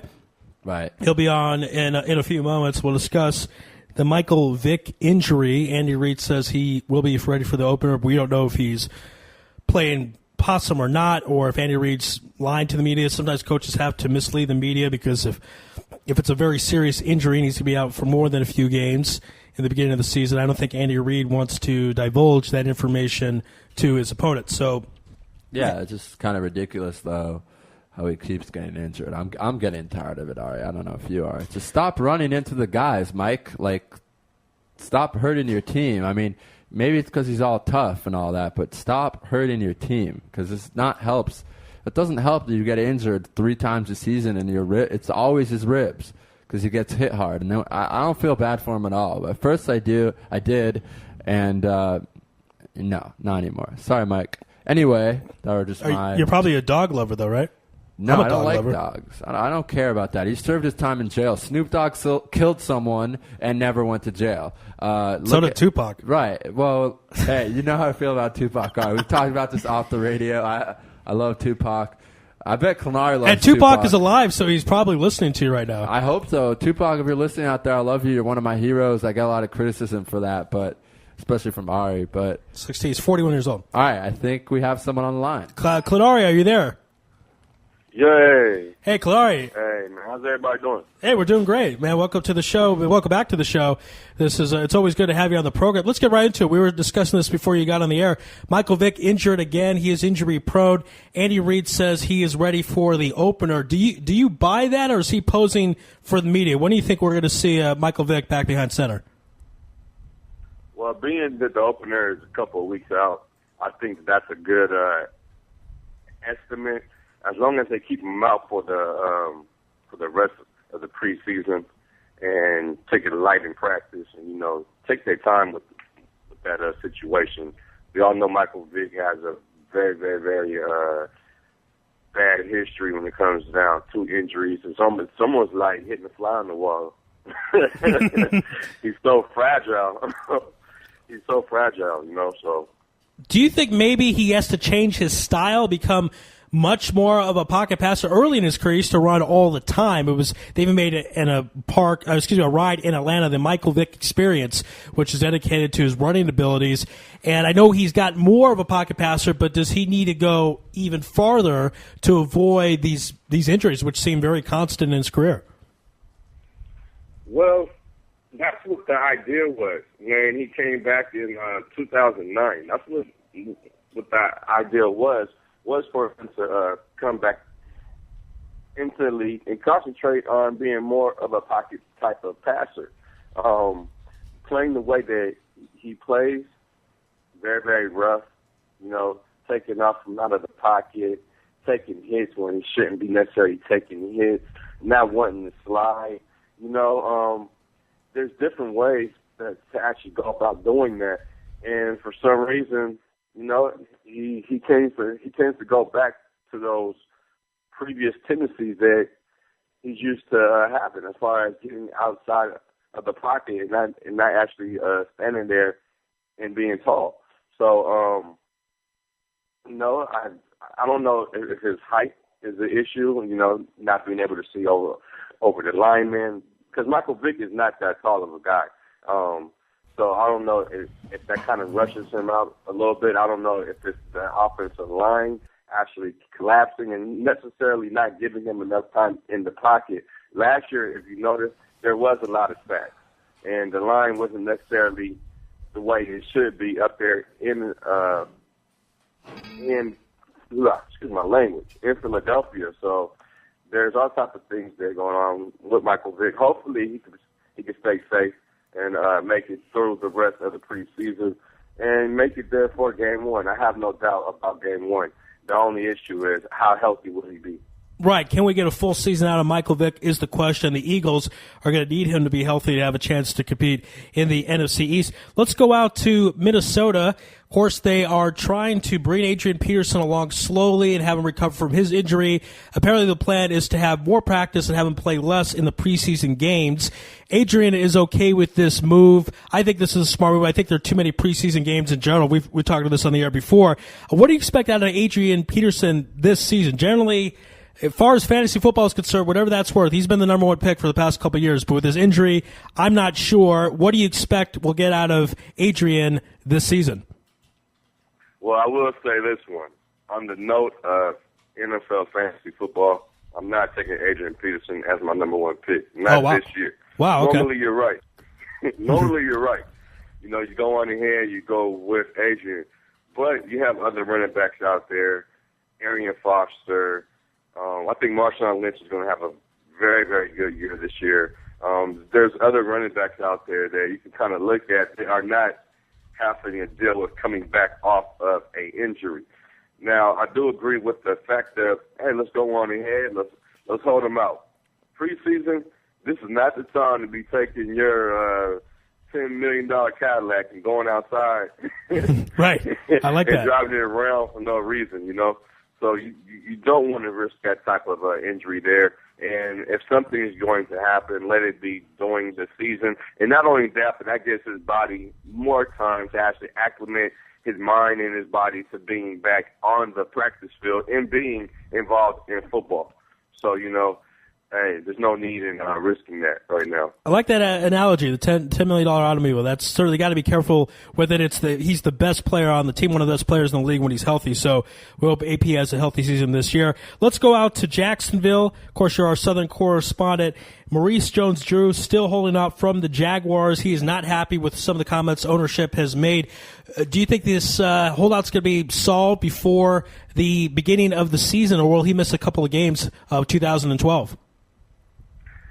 This is a very, very, very tricky situation that we're talking about with MJD, Maurice Jones-Drew, down there in Jacksonville, where his contract was actually front-loaded. You know, he got a lot of money in those first couple of years, and now he has 2 more years left, and he's not getting paid as much. You know, last year I believe he ran over for, 1,606 yards, number one rusher in the National Football League, and he wants to be paid as such.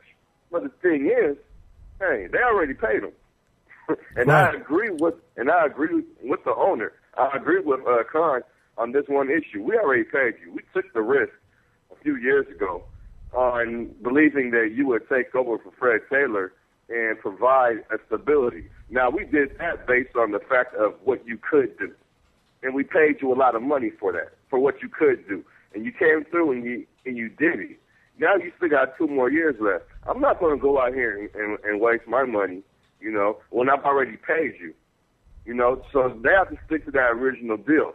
Now, if I was MJD, what I would personally do is possibly next year, possibly on that year when you have 1 more year left on that contract, then you might want to say something. But for right now, I wouldn't necessarily take that risk because this is a risk where the owner can actually win out.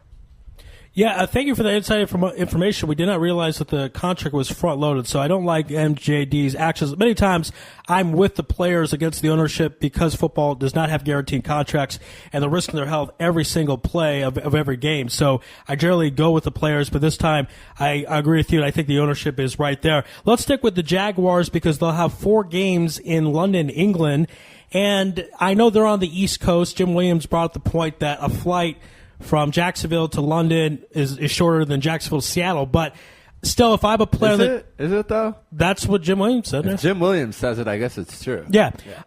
Or maybe certain part of the East Coast, maybe not Jacksonville. But what are the players' feelings on that? You're on the ground in the South there. Do they like this idea of traveling to Europe to play a football game? I mean, players complain as it is with traveling. Now they have to go to another country. So what are the players' thoughts about all this? Well, from what I'm hearing, there's not too many issues going on, you know. Like the kicker Josh Stobie said, we can only ask for support when it comes down to the fans being able to be on board in this type of a situation.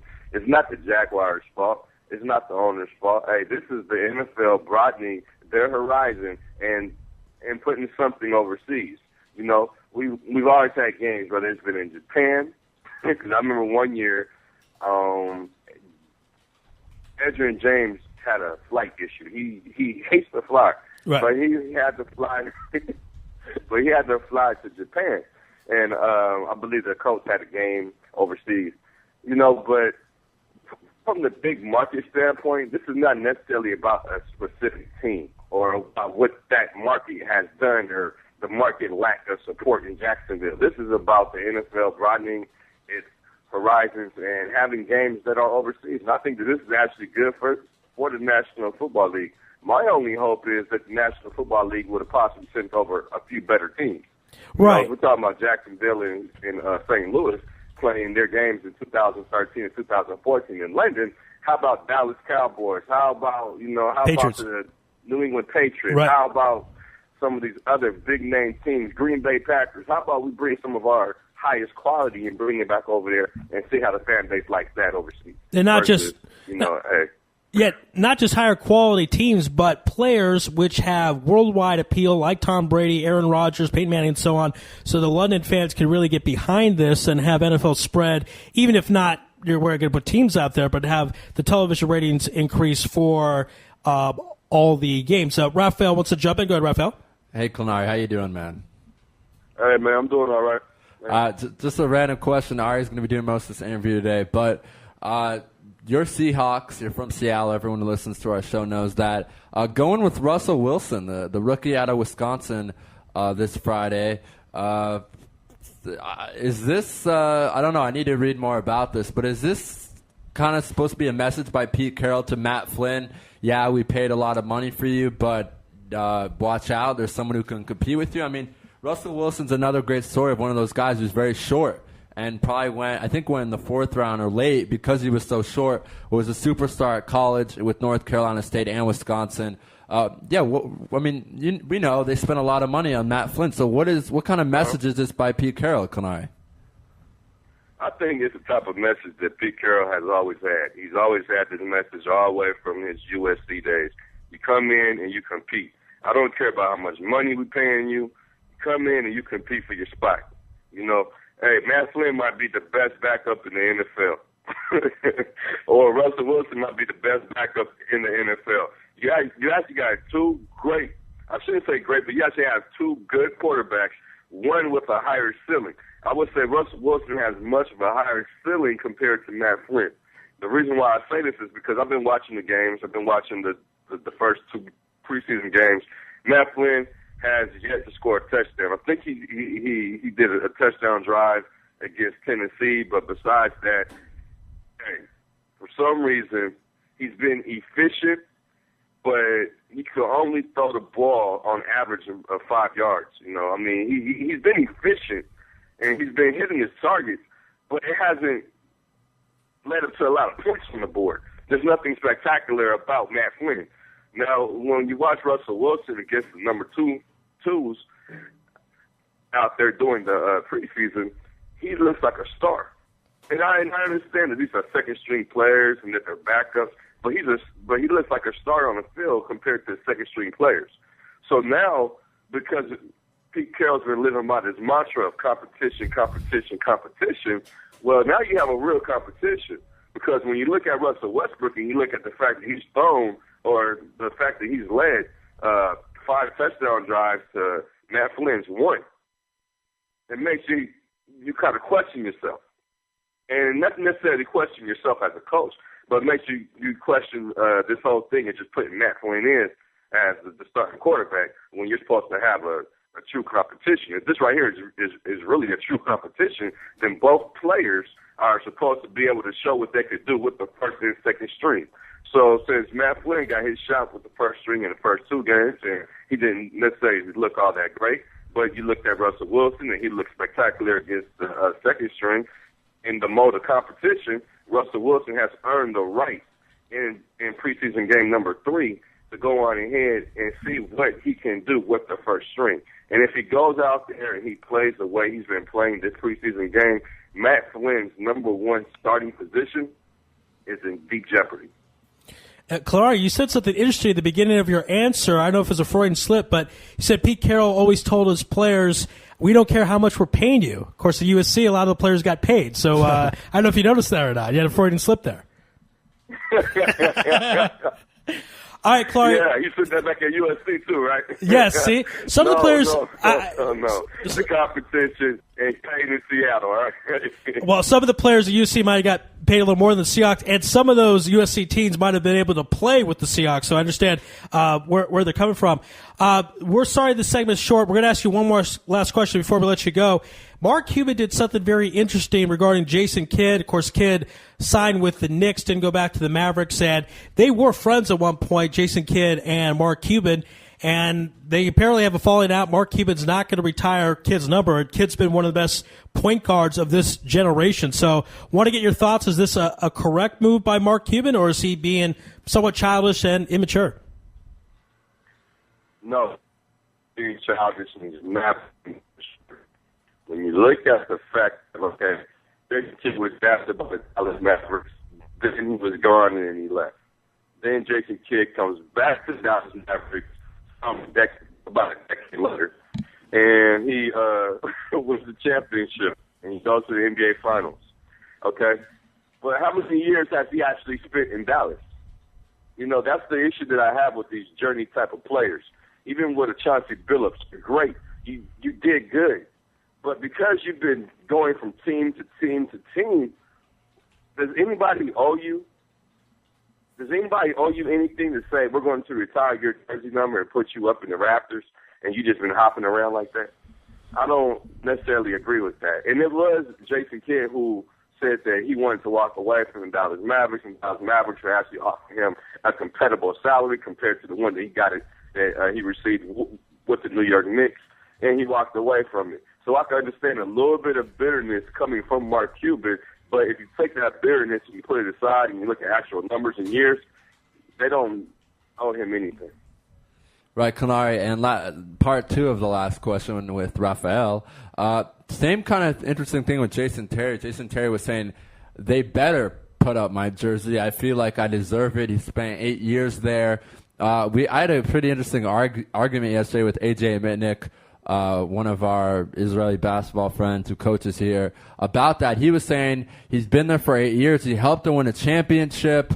Never was an all-star, though. Was a sixth man of the year. I made the argument, how you can't, put up the jersey or retire a jersey of a guy who never made all-star team. I mean, even if he was great for that franchise, you still can't do it. He made the argument, as I just said, 8 years there, helped them win a championship, probably was the second best player on a couple of those Mavs teams. Kanari, just to end with that, do you agree with me or do you agree with AJ? You know what, Raphael? You're my brother. I love you to death. But I have to agree with AJ. Oh, no. The reason is, even when you look at the NFL and you go on ahead and you pull up all of these Ring of Honors and stuff, not everybody that was put into the Ring of Honor on these football teams, and I'm talking about football, I know that, but not everybody that was put on these Ring of Honors is in the Hall of Fame. So therefore, when I look at Jason Terry, and we flip back over to the NBA, and I look at Jason Terry, he was the heart and soul. No denying it. He was the heart and soul. Even though he was the sixth man, he was the heart and soul of the Dallas Mavericks. Dirk Nowitzki, the greatest player the Dallas Mavericks have ever had. But just because you're the greatest player, that doesn't make you the heart and soul, if you get what I'm saying. Derek Fisher one day might have his jersey retired with the Los Angeles Lakers, and he never made it on the All-Star team. Right. But because he was a heart and soul and a grounded piece of that franchise. The franchise, this is something from the franchise, not from the NBA. This is something from the franchise. And since you've been that much of the franchise will go on ahead and take care of it and treat it as such.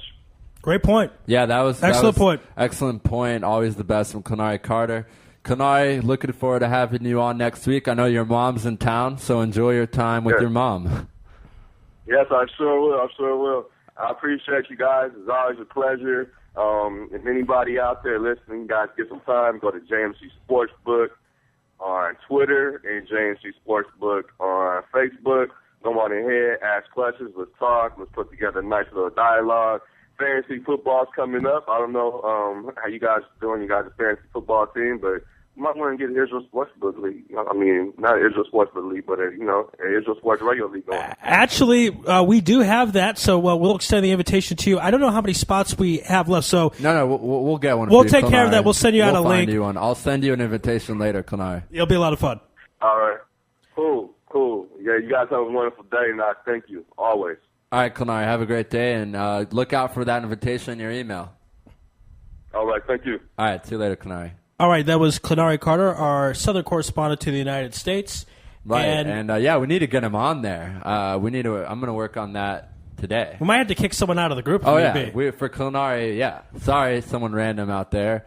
But Clenari, we could do that, right? We have because we're an admin, I believe we can kick someone out. No, I don't think we can, but Aaron can, and Aaron will do it if we tell him. Aaron is the man. Right. He's the person. Aaron's in the States right now, by the way. Yes. Aaron's listening out there. Aaron is going to be so excited because he has a show dedicated to fantasy football, but it is hard when the season hasn't started, but it's going to start soon, and he'll be able to talk for 2 hours about it. That's how popular fantasy football is. He finished his show one day. It was pretty funny. If you know Aaron, if anyone out there knows Aaron, they know he's kind of his personality. At 9:30, his show's from 8 to 10. At 9:30, he just said, okay, there's nothing more to talk about. We finished the show early. That might have been the first time in the history of radio. No, I could tell you some stories. All right, let's not, though. Let's not. Let's stick not with that. live on the air. Though, all right, we went 3 hours and 5 minutes without any soccer, and that streak is about to come to an end. Yippee skippy. So I'm going to do this interview. All right, kick back and relax and learn a little bit about soccer because I know how much you love it, according to your Wikipedia page. Not according to it now. Oh, you switched it. Okay. Someone switched it. It went back to businessman. Businessman. Okay. Well, I'm a businessman, baby. Well, then, let's call Alan Black out in San Francisco. Today, Holland, San Francisco, Chicago, Atlanta, Georgia, somewhere in Georgia, wherever Georgia State is, L.A., now Alan Black in San Francisco, and then our last guest is in New York. So that's how we do it here. Wow, all the way around the world. All the way around the world. Netherlands was fun. We had a great connection and a great interview with Byron Farley, and the world champions are. I don't know if you heard that. Netherlands are the world baseball champions right now. So they're the cream of the crop. They rise to the top. They qualified for they're going to be there. It'd be awesome if Israel plays Netherlands. I think that'd be funny to have Brian on the show. Maybe we can get Brian and Kevin Youkilis again, and then they could talk about that. Play against each other. Or we could get the manager of the Israel team, who I don't even know who that is. But I don't know if that's been decided yet. Oh, really? They have a manager right now. Maybe it won't be the same one. Right, they might get someone new for the major league players when they come. Maybe they'll. Anyway, I think we have our guest on the line. This is Alan. Am I speaking with Alan Black? Yes, you are. Hi, Alan. Thanks for joining us. You're live on Israel Sports Radio. We're going into our third hour. We've had a lot of great guests, and we're happy to have on... Fourth hour, that is. Excuse me. Happy to have on Alan Black from the San Francisco Chronicle. Alan, how you doing? Very well, thank you. How are you guys? Doing absolutely great, and I hear that accent. Where are you from, if I may ask? Originally, I'm from Glasgow in Scotland. Oh, okay. And I've lived in the States for about 25 years now. Wow, awesome. We love what we've noticed. We've had a lot of guests on from the soccer media in the United States. Tommy Smith is a regular guest about once a month. And we love having everyone on from that area, England, Ireland, Scotland now. First guest from Scotland. I just, because you're from Scotland, I got to ask you, what are your thoughts on Darren Fletcher and his health problems and playing with Man U? I know you don't really cover that as much, but I know he's kind of the hero of your national football team. Yeah, it's quite sad, I guess. You know, Darren Fletcher has really been one of the few Scottish players over the last decade that could be considered to, be playing at a very high level.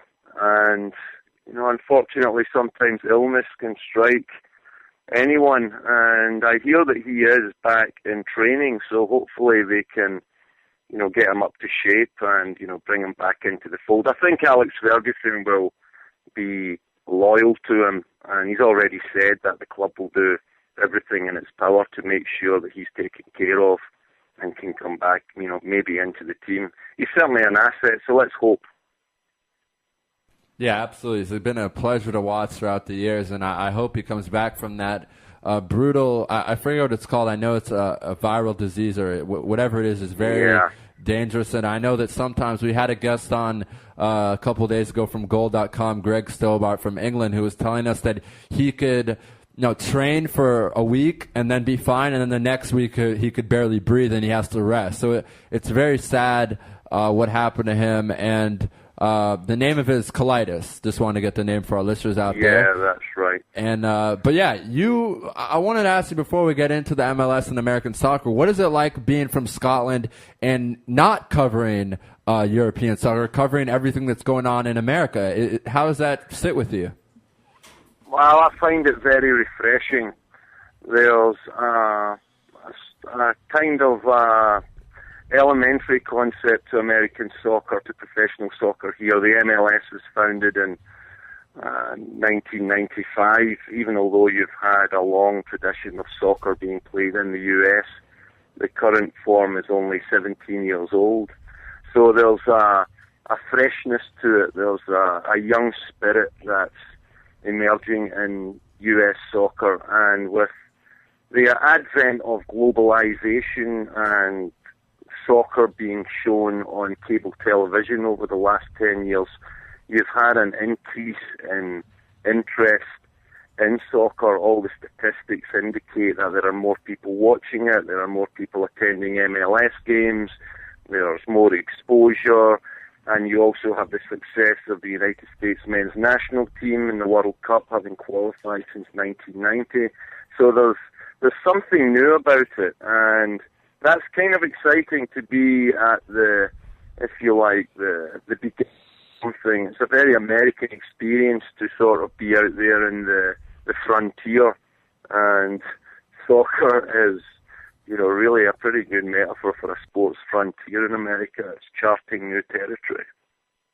Yeah, absolutely. And, you make a great point. My girlfriend was in the West Coast a month ago, and I said to her, well, you're there, I want you to get me a sports jersey. And she said, oh, you want a Lakers jersey or you want a Dodgers jersey? And I said, no, I want a LA Galaxy jersey, and I want a Seattle Sounders, I believe, jersey. So she actually got me those, and I wear them to the studio a lot.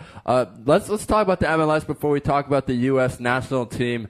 The MLS has it's been a pleasure to watch, seeing all these American guys, all the European guys come over. Not just David Beckham. There's a lot of other guys, not even necessarily big names, but all throughout the league, and that's just been really, really amazing. But how about Montreal filling up 65,000, and Seattle and Portland, having 30, 40,000 people show up to the game? I mean, this is great football. This is exactly what we want in America. I mean, being an American citizen, I'm also Canadian, also Israeli, but this is great for the MLS. I want to ask you, Alan, what is it like?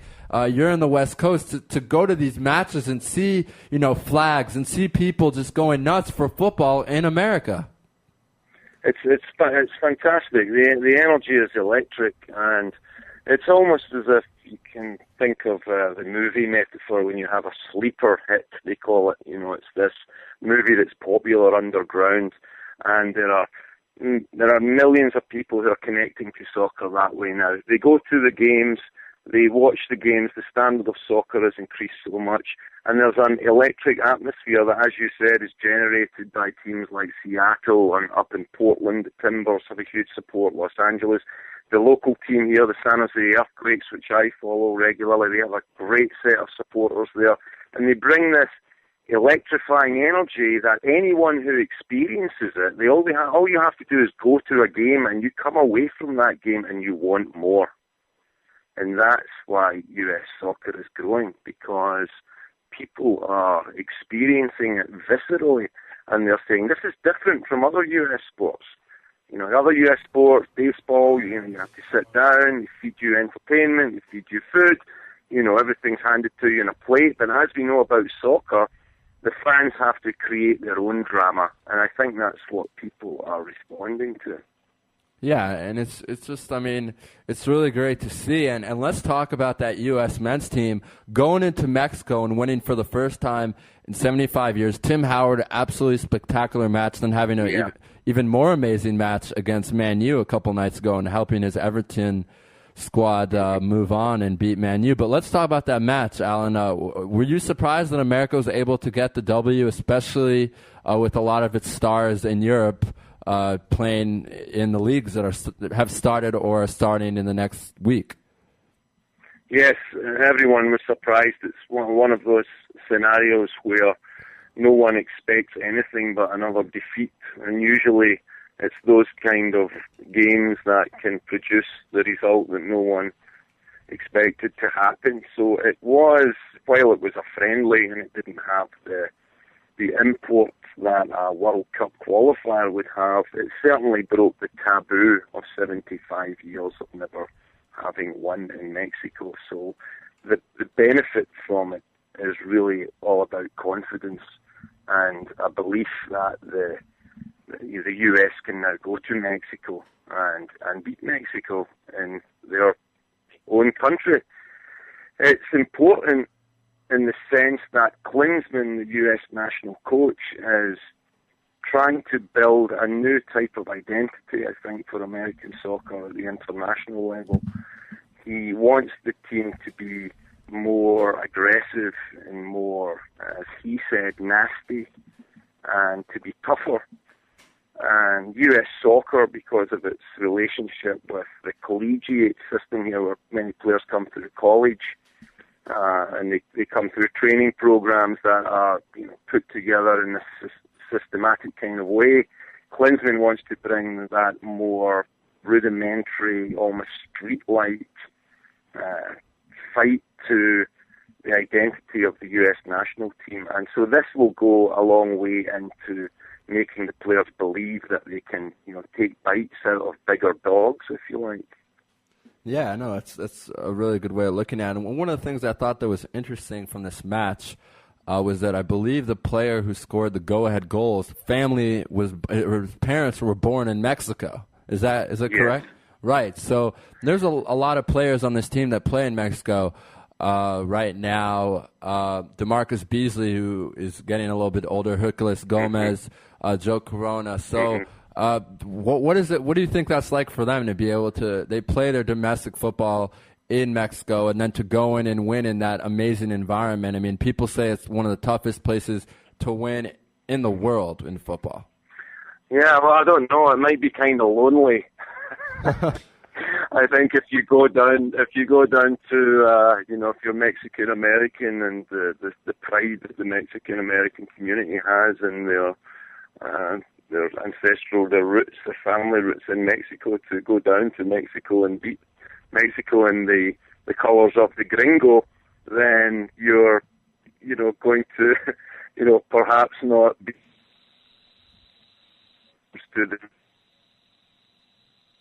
development. No, obviously, the Latino community in the United States is growing and becoming more influential in a lot of different ways. And Mexico being a country where soccer is the national game and has those deep intrinsic roots, it's great that the U.S. is beginning to integrate Mexican Americans and other Latinos from Central America into the national team here, which is only going to, strengthen the squad. It's only going to strengthen the results, I believe. So it's a great move. I'm very much delighted to see that taking place here.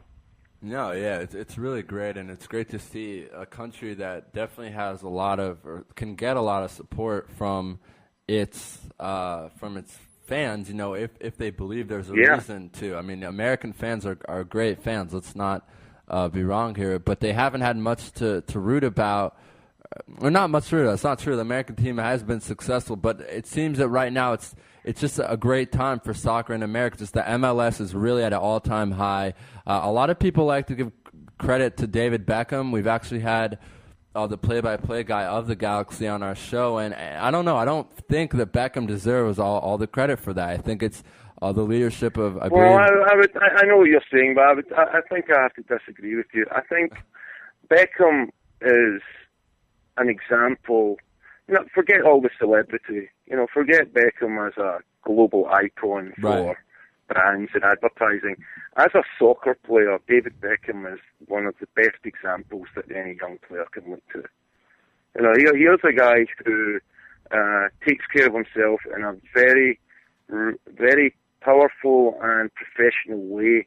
He's focused, he's energetic, and at his age he's still very hungry to play. And it's by his play that his influence has helped MLS, I think.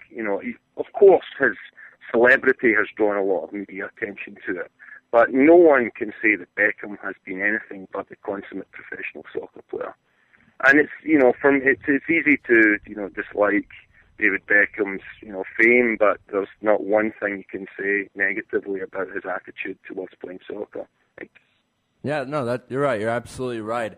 And also, what I was mentioning about the golden era of soccer, you look at the top scorers of the U.S. national team, and right now you have Landon Donovan, who has tried so hard. I love Landon. I really wish that he could get some sort of stint with an EPL team for more than 2 months. That looks like it's not going to happen, but Landon Donovan, Clint Dempsey, DeMarcus Beasley, Josie Altidore, and Altidore is young. I kind of want to talk to you about Altidore. I think this kid has so much potential. 22 years old, only 22 years old, has been playing now professional football since 2006 with the Red Bulls, has now played in a lot of different places in Europe, Spain with Villarreal, Hull City in England, and now he's playing in Netherlands and really producing. Is this a guy that we should kind of expect to really peak and become a superstar once the World Cup comes around in 2 summers?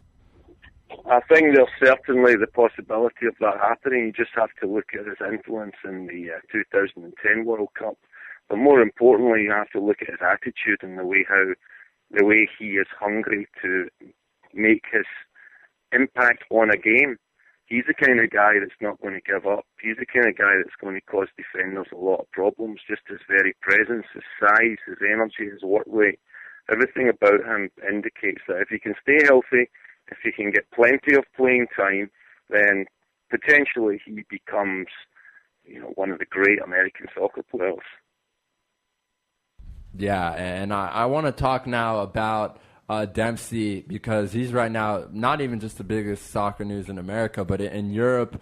Do you agree with what he's doing with Fulham agreeing or not agreeing to show up to games? I believe he's starting to get fined now. I understand he's 29. He knows the time is now. I mean, in a year, his form could, he'll be 30, and in football, it's a huge deal. Do you agree with him refusing to play for Fulham until he is transferred?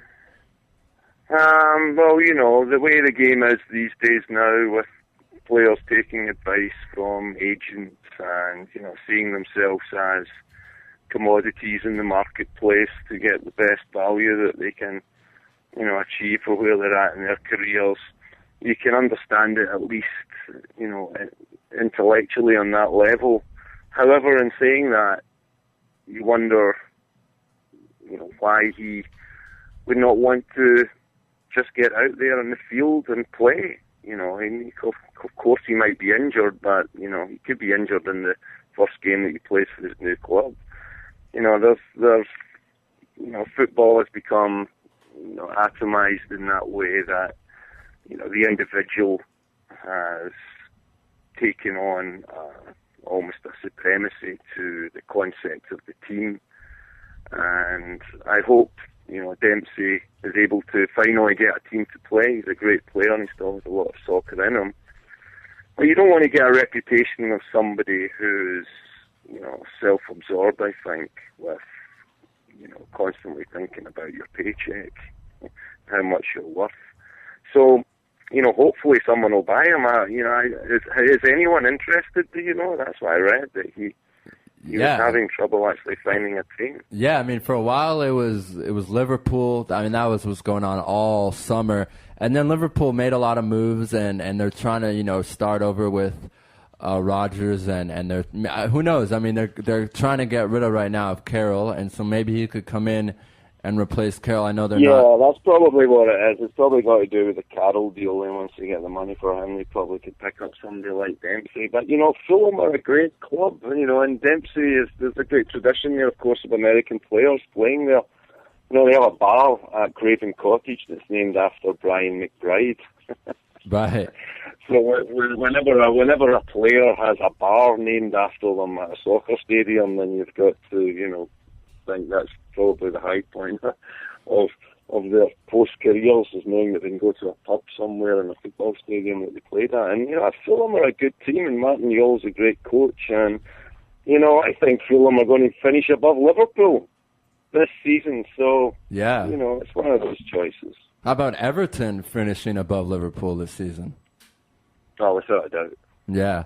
And now that we have you on, I did my research on you, but I couldn't find out if you were from Scotland or Ireland. I think there was one place that said Ireland, just so you know. The internet is a tricky place. But I got to ask you, and we've made a lot of jokes on the show about this, so I hope you don't take this offensively, but what happened with this Rangers thing? I want to talk to a Scot now, and hopefully a Scottish person can help explain this to me. I know it was about money, but I'd like to get a better, explanation of how they go from the first league to now the third league or the fourth league or the 100th league, whatever it is. Yeah.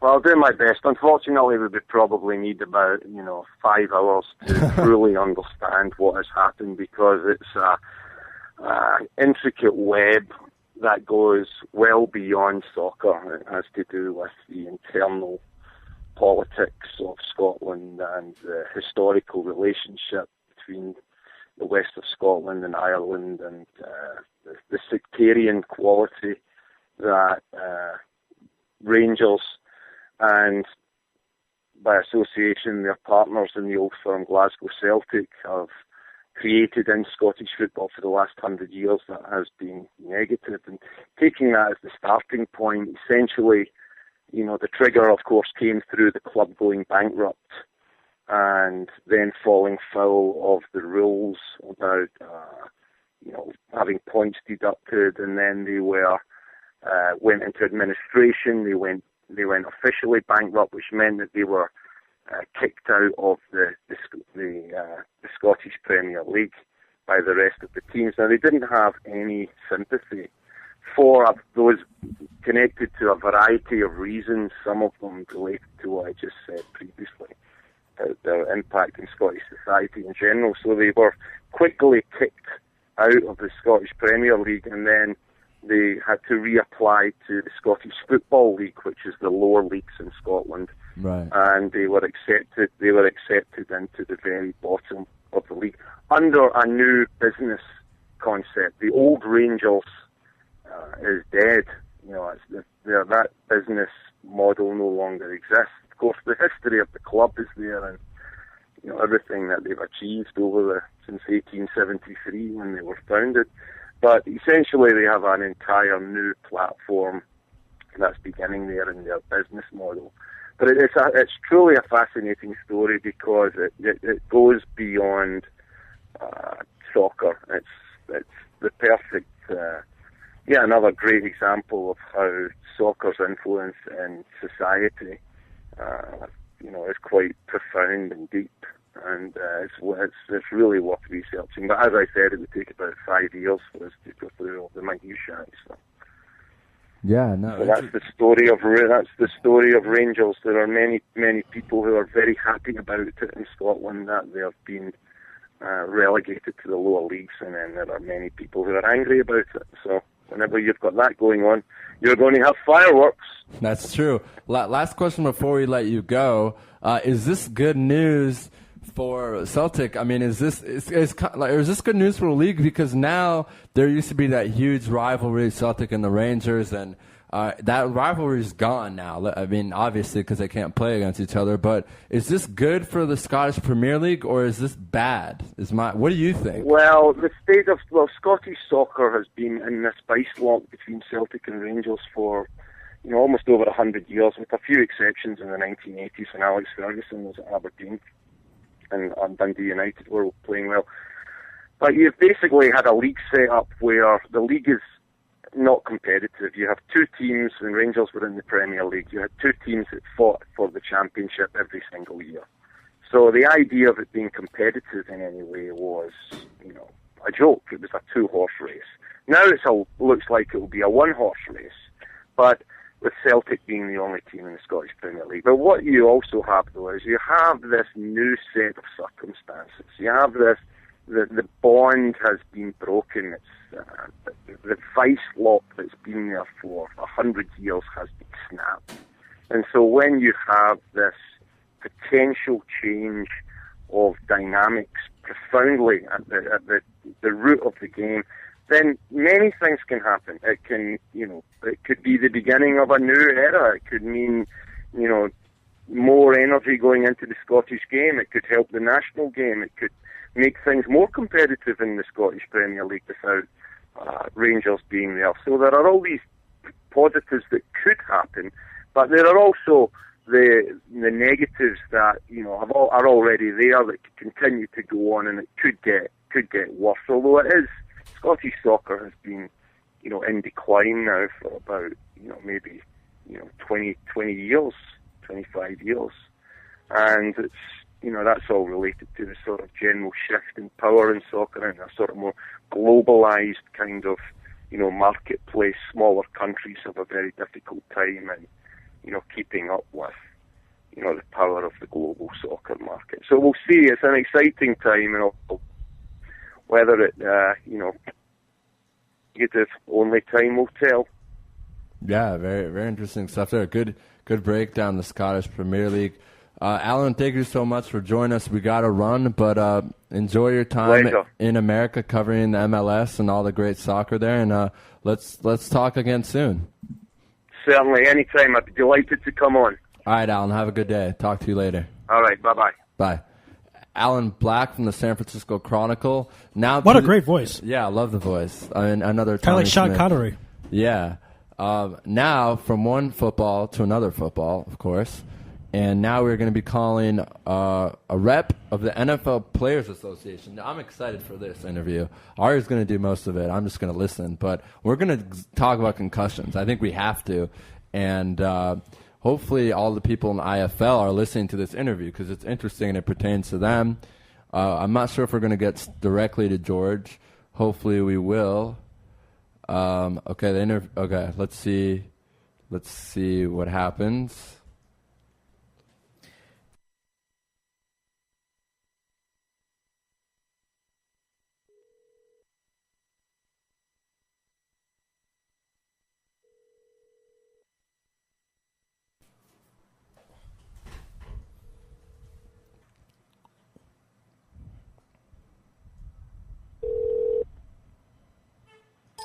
You've reached George Batala at the NFL Players Association. You're welcome to leave a voicemail. In order to reach me faster, you can always email me. Why don't we take a commercial break and let's write to George? Yeah, let's write to George and try and figure this out. This is Louis Live on IsraelSportsRadio.com. Work in the Middle East, IsraelSportsRadio.com. This is Tamar Cass, and you're listening to Israel Sports Radio. Shalom from the United States. I'm Gina Pitts. Parrish Graham. Mike Pitts. Roosevelt Hall. Mike Roy. We're your friends from the Pro Sports Lives radio show on WAFS Biz 1190 AM. You're listening to Louis Live. Broadcasting live from Israel. IsraelSportsRadio.com. Sports Strain Seat Compression Fit, UV protection, moisture wicking, anti-odor, and physique enhancing. Certified by the Circle K. Sports Strange is a revolutionary seat garment that features high-performance properties and a compression fit, offering the wearer ultimate comfort and style for sports and everyday wear. Custom logos and team jerseys are available. For orders, please visit TamirGoodman.com. That's TamirGoodman.com. Broadcasting live from Jerusalem, IsraelSportsRadio.com. Support Barak Netanya, Israeli professional basketball team, as they give back to the children of Netanya through Netanya Hoops for Kids. Netanya Hoops for Kids serves all of the children of Netanya, especially the ones that need us most. Through basketball clinics held by professional players, at-risk children learn life skills like teamwork, communication, discipline, and community responsibility from real-life heroes.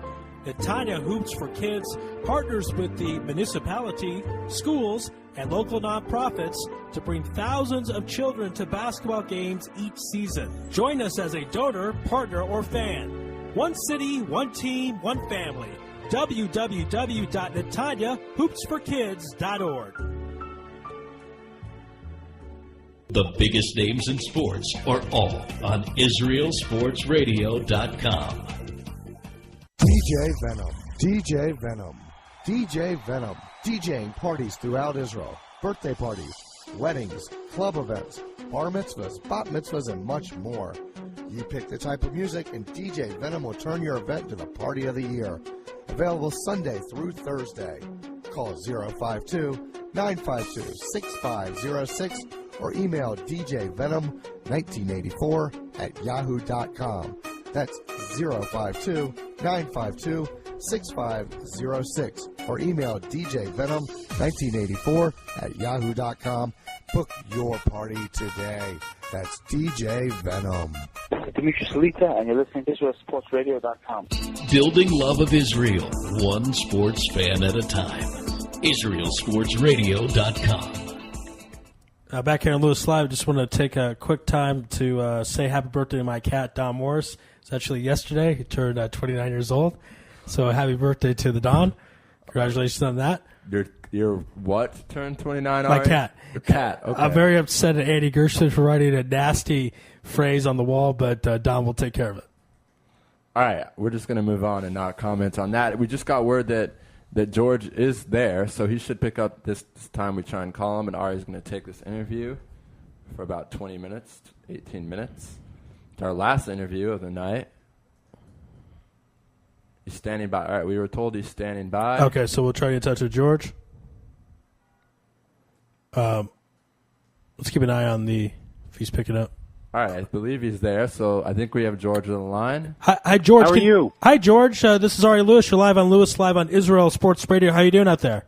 Very good. Thanks for reaching out today. Absolutely. We certainly appreciate it. And, of course, you are a member of the Players Association, representative, of the Players Association. And I want to talk about concussions because we've seen in the preseason a lot of injuries, and we've also seen some players who were not sure about the amount of concussions they've had. And the NFL is such a masculine sport where players want to go out there and prove their toughness. Sometimes it goes against logic or goes against their health long term. So I wonder if you can discuss a little bit about concussions, maybe some things the audience here at Israel Sports Radio does not know about the general concept. Well, I think the main problem in football that we've seen over the last couple of years is a greater awareness of head injuries and head traumas in general. So we're seeing a lot more medical research, a lot more information that's come up about the risks of playing football on the brain and long-term health of an individual. And I think some of that stuff, as you mentioned, goes counter to the nature not only of a player wanting to get out there on the field, but goes counter to the nature of the actual game itself. It is a physical game. It's the most physical game in the world, I would say. And so a lot of those things sometimes collide, and what you've seen the Players Association do over the last couple of years, at least since I've been here, is first to raise awareness of some of these issues, but also try and come up with better standards and guidelines so that awareness and treatment are taken more seriously. George, before we get to the interview, I got to tell you, we've been trying to contact your office to find out your last name. I know it's a little embarrassing on the air, but can you tell us your last name here on this interview? Yeah, it's Atala. Atala. Okay, great. So George Atala here, representative of the NFL Players Association. We're just discussing concussions. Now, this was made a big deal last year when there was a potential work stoppage of retired players who do suffer from concussions. They have very expensive medical bills, and they need to be attended to. Can you discuss a little bit about that, some of the things that ex-NFL players have to go through on a day-to-day basis because they're just suffering from injuries from their playing career? Well, I don't think it's any different from what the general population in the United States is experiencing at all. I mean, one of the main reasons for bankruptcy in America is healthcare costs, or rather accruing healthcare costs.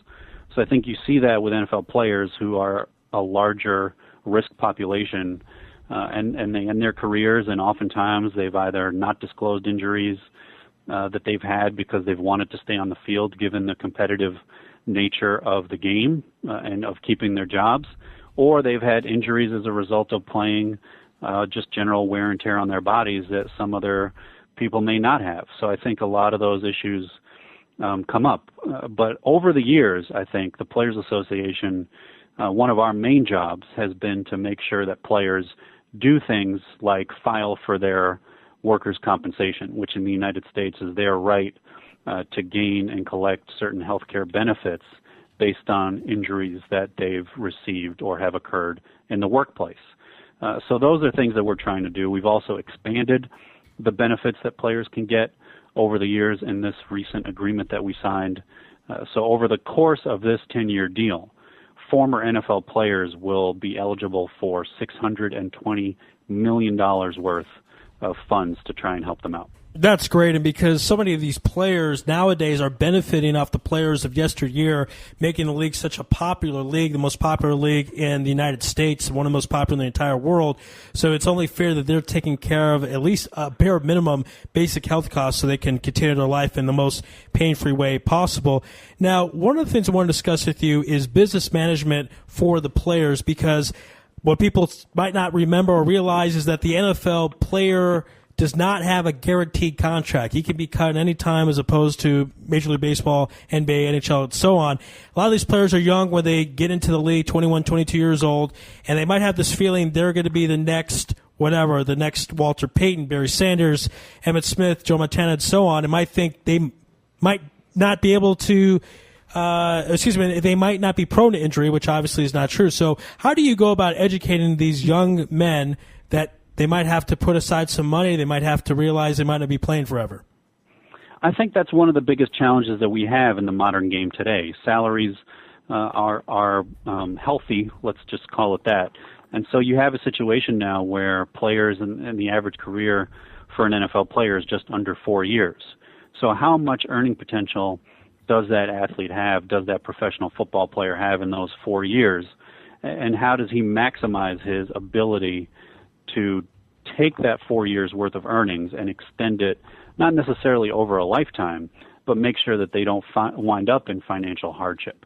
And one of the things to think about here is just in terms of salaries and benefits alone, there's roughly going to be a $50 billion transfer of wealth from playing professional football that goes to players. And how players manage that wealth, how they deal with the idea that they have to save money for after they're done playing is one of the things that we try to deal with every single day. And certainly not an easy expression to explain to the person, the average football player plays 4 years, and then that's it. Are there recruitment classes or classes that teach these players how to go on in the sport itself, whether it be a broadcaster, coach, some type of upper management skill, so they could, because they have so much knowledge of the game, that they can still continue a football career even though it's not as a player? Certainly. I think between us and the National Football League themselves have tried to provide players with opportunities and resources to prepare themselves for life after football. Those things include things like broadcasting, include things like coaching, but there are only a limited number of broadcasting jobs and coaching jobs either at a team or at a network like an ESPN, say. So what we've tried to do as a Players Association is make sure that they have access to higher education. We have a much longer off season than most sports here in the United States, and what we try to encourage players to do is make sure that they have their college degrees, enlist in a graduate degree program, or something to the effect that will help them for when football is done playing. We can certainly do that with seminars and certain things like that we put on ourselves, but our biggest service to the players is making sure that they have opportunities and resources that we can direct them to in order to help them prepare for that.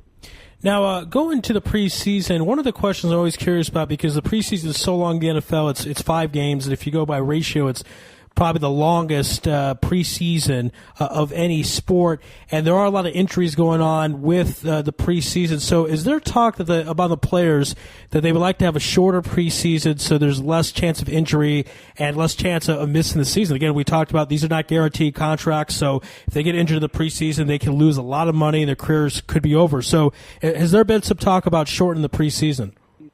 There has been some talk of it, and the preseason is 4 games. So we have a 16-game regular season and 4 preseason games. One of the things that the NFL has expressed interest in is moving to 18 regular season games and only 2 preseason games. Well, the problem with that is it runs counter to almost every health and safety issue that we've been trying to address in playing football. The other thing that I think is interesting about preseason games is that you wouldn't have had certain star players uncovered or certain starting players uncovered if they didn't have that preseason experience. So for those of you listening that have watched a preseason game, you know that most starters are in for either the first quarter or the first, barely even the first half. And then after that, the coaching staff gets to assess the young players, undrafted players in a real-time game situation. Well, most coaching staff and players say that that's valuable to them because they actually get a chance to showcase their abilities in real-life game situations. I'll give you one example of a player who is a star player now, is Victor Cruz, a wide receiver for the New York Giants, right? Who had the opportunity and made it big because he impressed during preseason games. And so it's always a balance. You go into preseason with a 90-person roster, and it gets cut down eventually to 53. So it's highly competitive. I tell you, that is one of the best arguments I've heard to your position, because for the longest time on the show, I've said they need to shorten the preseason. I certainly hear that argument, though, and Victor Cruz is certainly a talent, and the Giants, in my opinion, would have not won last year's Super Bowl without Victor. So it's true, you do have some careers out there that would have never made it without a chance to showcase their skills in the preseason. Now, I want to know from a technical perspective about representatives from each team. We know in the major leagues and Major League Baseball, you have one player on a team who's the player representative and represents the team in different negotiations. Does it work the same way in the National Football League? It does, and what we have is a system here of union reps. We have one union rep for each team and 2 alternate reps. So do you have a favorite team, NFL team? The Arizona Cardinals, more or Okay, less. so the Cardinals have one player rep whose name is Hamza Abdullah and 2 alternate reps. And Hamza has the vote, and there are 2 alternates there in case he either gets traded or is not there to take the vote or anything like that. And we have that across all 32 teams. And then we have an executive committee comprised of 11 current NFL players. Okay, so that's good to know. Interesting about the alternate situation in case that's a good point about one of them being traded, of course. And so one of the things now I want to get into is talking about the Super Bowl as far as all the advertisements that are on there, all the money that's being generated. Again, 80, 90 million people watching this game. And from the Players Association perspective, is there a feeling that even if there are teams not involved, most of the teams obviously are not involved with the game, only 2 teams, but the teams that don't make it, kind of a feeling that this game represents our sport, and it's got to be played to the highest level. We've got to have the best musicians. We have the best TV coverage because this is going to represent us and affect us long term in our next season. Well, certainly, and I think that just goes to the competitive nature of NFL players. I mean, you have a situation where they want to be the best at their position. They want to make sure that they have the best of everything, and that's across the board from television networks to equipment to shoes to apparel to partners and everything that goes with it. And I think you've seen the NFL grow over the years and become America's number 1 sport. Not only we have the best, in my view, athletes out there playing a great game, but you do have the great partnerships and great businesses associated with the NFL that really helps it grow. Okay, great. And, of course, we're speaking with George's representative of the NFL Players Association. And I want to ask you a question. I'm not sure if you're at liberty to discuss it. If not, please don't do that. We don't want to get you in trouble, and we don't want to step on any toes or any type of thing. But we want to find out more of the latest with what happened with the New Orleans Saints. There was obviously that situation with the tape being released and these suspensions. And we know sometimes the Players Association would want those suspensions reduced. How do you guys kind of go about doing that, making an argument? Once the commissioner comes down and says that's it, how do you go in there and say, well, yeah, you've got to look at another angle and get this? There was something maybe inappropriate happened, but it doesn't deserve such an extreme punishment. Well, for your listeners that may not be familiar with the situation, there were a number of Saints players that were alleged to have been involved in a pay-to-injure program. That is to say that players offered up money and coaches offered up money to any players that would go out and injure opponents during games. And when the news broke of that, we were obviously startled and had major concern about the issue, because that's not something that we believe in. That's not something that our player leadership believes in. But what we found along the way was that the evidence associated with such a scheme was sparse at best. We didn't see any serious evidence of a specific pay-to-injure program, and details about that sort of thing were not disclosed to us if the league had something on it. What we also found out is that the players weren't really afforded any sort of fair due process under our collective bargaining agreement, under our contract, or any other what you consider a fair due process under any other standard. So we're at the point now where we're in litigation, and the Players Association is representing 3 of the Saints players in litigation now in New Orleans, or in Louisiana rather, and we'll see what happens in court. Yeah, it's very interesting because the tape, what has the alleged players on there, there is actually no indication of anything illegal. It's a coach trying to pump up his team and saying to hit hard and play hard, which in the NFL you're certainly allowed to do that. So I think there was a lot of association and media hype with Bountygate. And right now what I want to do is introduce you to my co-host, Raphael Geller. Go ahead, Raphael. George, thank you so much for joining us. I'm glad that we finally got you. Yeah, it's been a while, but I think I've mentioned to you guys we had a new addition in the family, so yes. It's been a little bit rough to break away. We want to say Mazal Tov. That's in Hebrew for basic congratulations. Yeah, thank you very much. That's great, and we're glad to finally have you on. I want to talk about the leadership right now. Some of the guys in the executive committee, really, I like a lot of these guys. Charlie Batts, a huge backup for the Steelers, who's helped them throughout the years. Brian Dawkins, a safety. Matt Hasselbeck, Matt Light, who now works for ESPN. Are you happy and excited about who you have as some of your leaders? Because, these are guys that are very respected. Even Jeff Saturday, I didn't even mention him. He's a guy that everyone loves throughout the NFL. Yeah, I think, look, one of the things that was really exciting about having this job and about, being in this job now is that our player leadership is engaged, they're active, and they're a lot of fun. You mentioned a couple of names there, and it takes me back to the times where we were in negotiations during the NFL lockout, and how much fun we had. Was it a stressful time? Absolutely. But I think we all stuck together and really tried to make the experience a good one. And that's something that really is a main tribute to our player leadership, whether it's, the guys that you mentioned, or Dominique Foxworth, or Drew Brees, or any of the other players that had a major role in negotiations. It's been a lot of fun to get to know them and really try to help them get to that next level where they're dealing with their issues and trying to really make change. Yeah, no, that's great. And you know what? We have one last question. We always like to get to know our guests.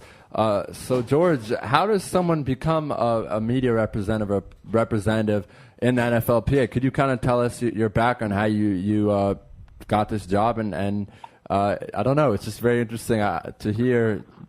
We have people like you on for interviews, and we talk about the NFL and this and that. But let's hear a little bit about you. Dumb luck, guys, I must say. No, no. I was working in media relations for a long time, actually, before I had this job, and in fact, a lot of it was in Middle East affairs, and have a strong background and interest in Israeli-Palestinian issues, and obviously, while I was doing that, I never thought I'd be in sports. But when DeMaurice Smith was asked to be executive director of the NFLPA, he and I had a prior working relationship, and he asked me if this was something I wanted to do, and I shared with him that I had no experience in sports. I had no, obviously I was an NFL football fan, but, didn't really have the inside knowledge of how the business of football was set up. And he said that will actually be an advantage. And so he hired me in May of 2009, and it's been, I've been along for the ride ever since. Yeah, that's interesting. We did not know that. Can you kind of say a little more about the Middle East? Did you work for a network, or what do you mean by Israel-Palestine? It's very interesting. I used to work for an organization called Seeds of Peace. Oh, yeah, of course. Yeah, interesting. Yes, I was there for a couple of years and then moved on to a firm here in D.C. called Corvus that did a lot of work kind of with Middle Eastern clients. So, my background, I'm also Lebanese myself. So for me, that was something that I had a real deep passion for. And I hope most of your listeners want to see peace in the region once and for all. Absolutely. Definitely. I put a lot of my talents towards that cause, if you will. And now I'm taking a little bit of a detour and working in sports.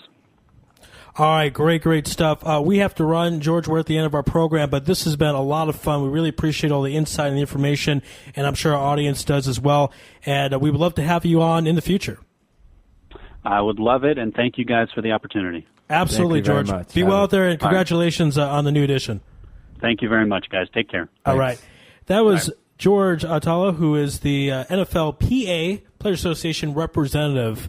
And we've come to the end of our program. But before we end the show, we have a huge announcement. Go ahead, Raphael, if you want to divulge. I do. On Monday, forget it in a while, but this Monday, Coach Larry Brown, only guy to ever win an NBA championship. And college.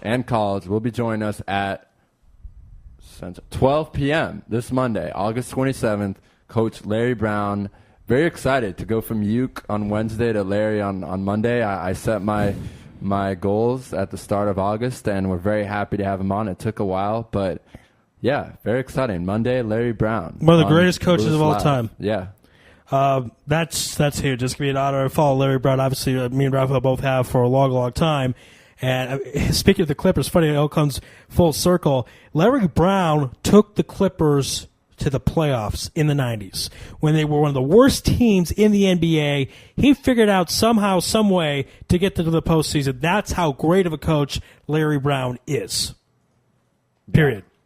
And he just has changed so many point guards into being from, pretty good to great. I mean, Allen Iverson's career with Larry Brown got an MVP. Chauncey Billups, a Finals MVP. Larry Brown played point guard at North Carolina, by the way. He was a pretty good basketball player in college. How about, not only that, how about look at it took the Bobcats to a 6th seed, 44-38, I believe was their record. He got fired for that. That's 3 years ago, I believe. So very exciting to see him in coaching for SMU. Back to college. Yeah, back to college. I believe SMU is moving to the Big East. We'll do our research before. But great way to end the show. Yes, great news. And just another announcement, please hit like on our Israel Sports Radio fan page. We're at 250 likes. Our thanks to Tiny Guy for hitting that into 250. And so great stuff there. All right, we're going to end the program now. It's you have to go back about 4 hours, but if you were here at the beginning with us at 5 p.m., we had 7-time Emmy Award winner Jim Williams.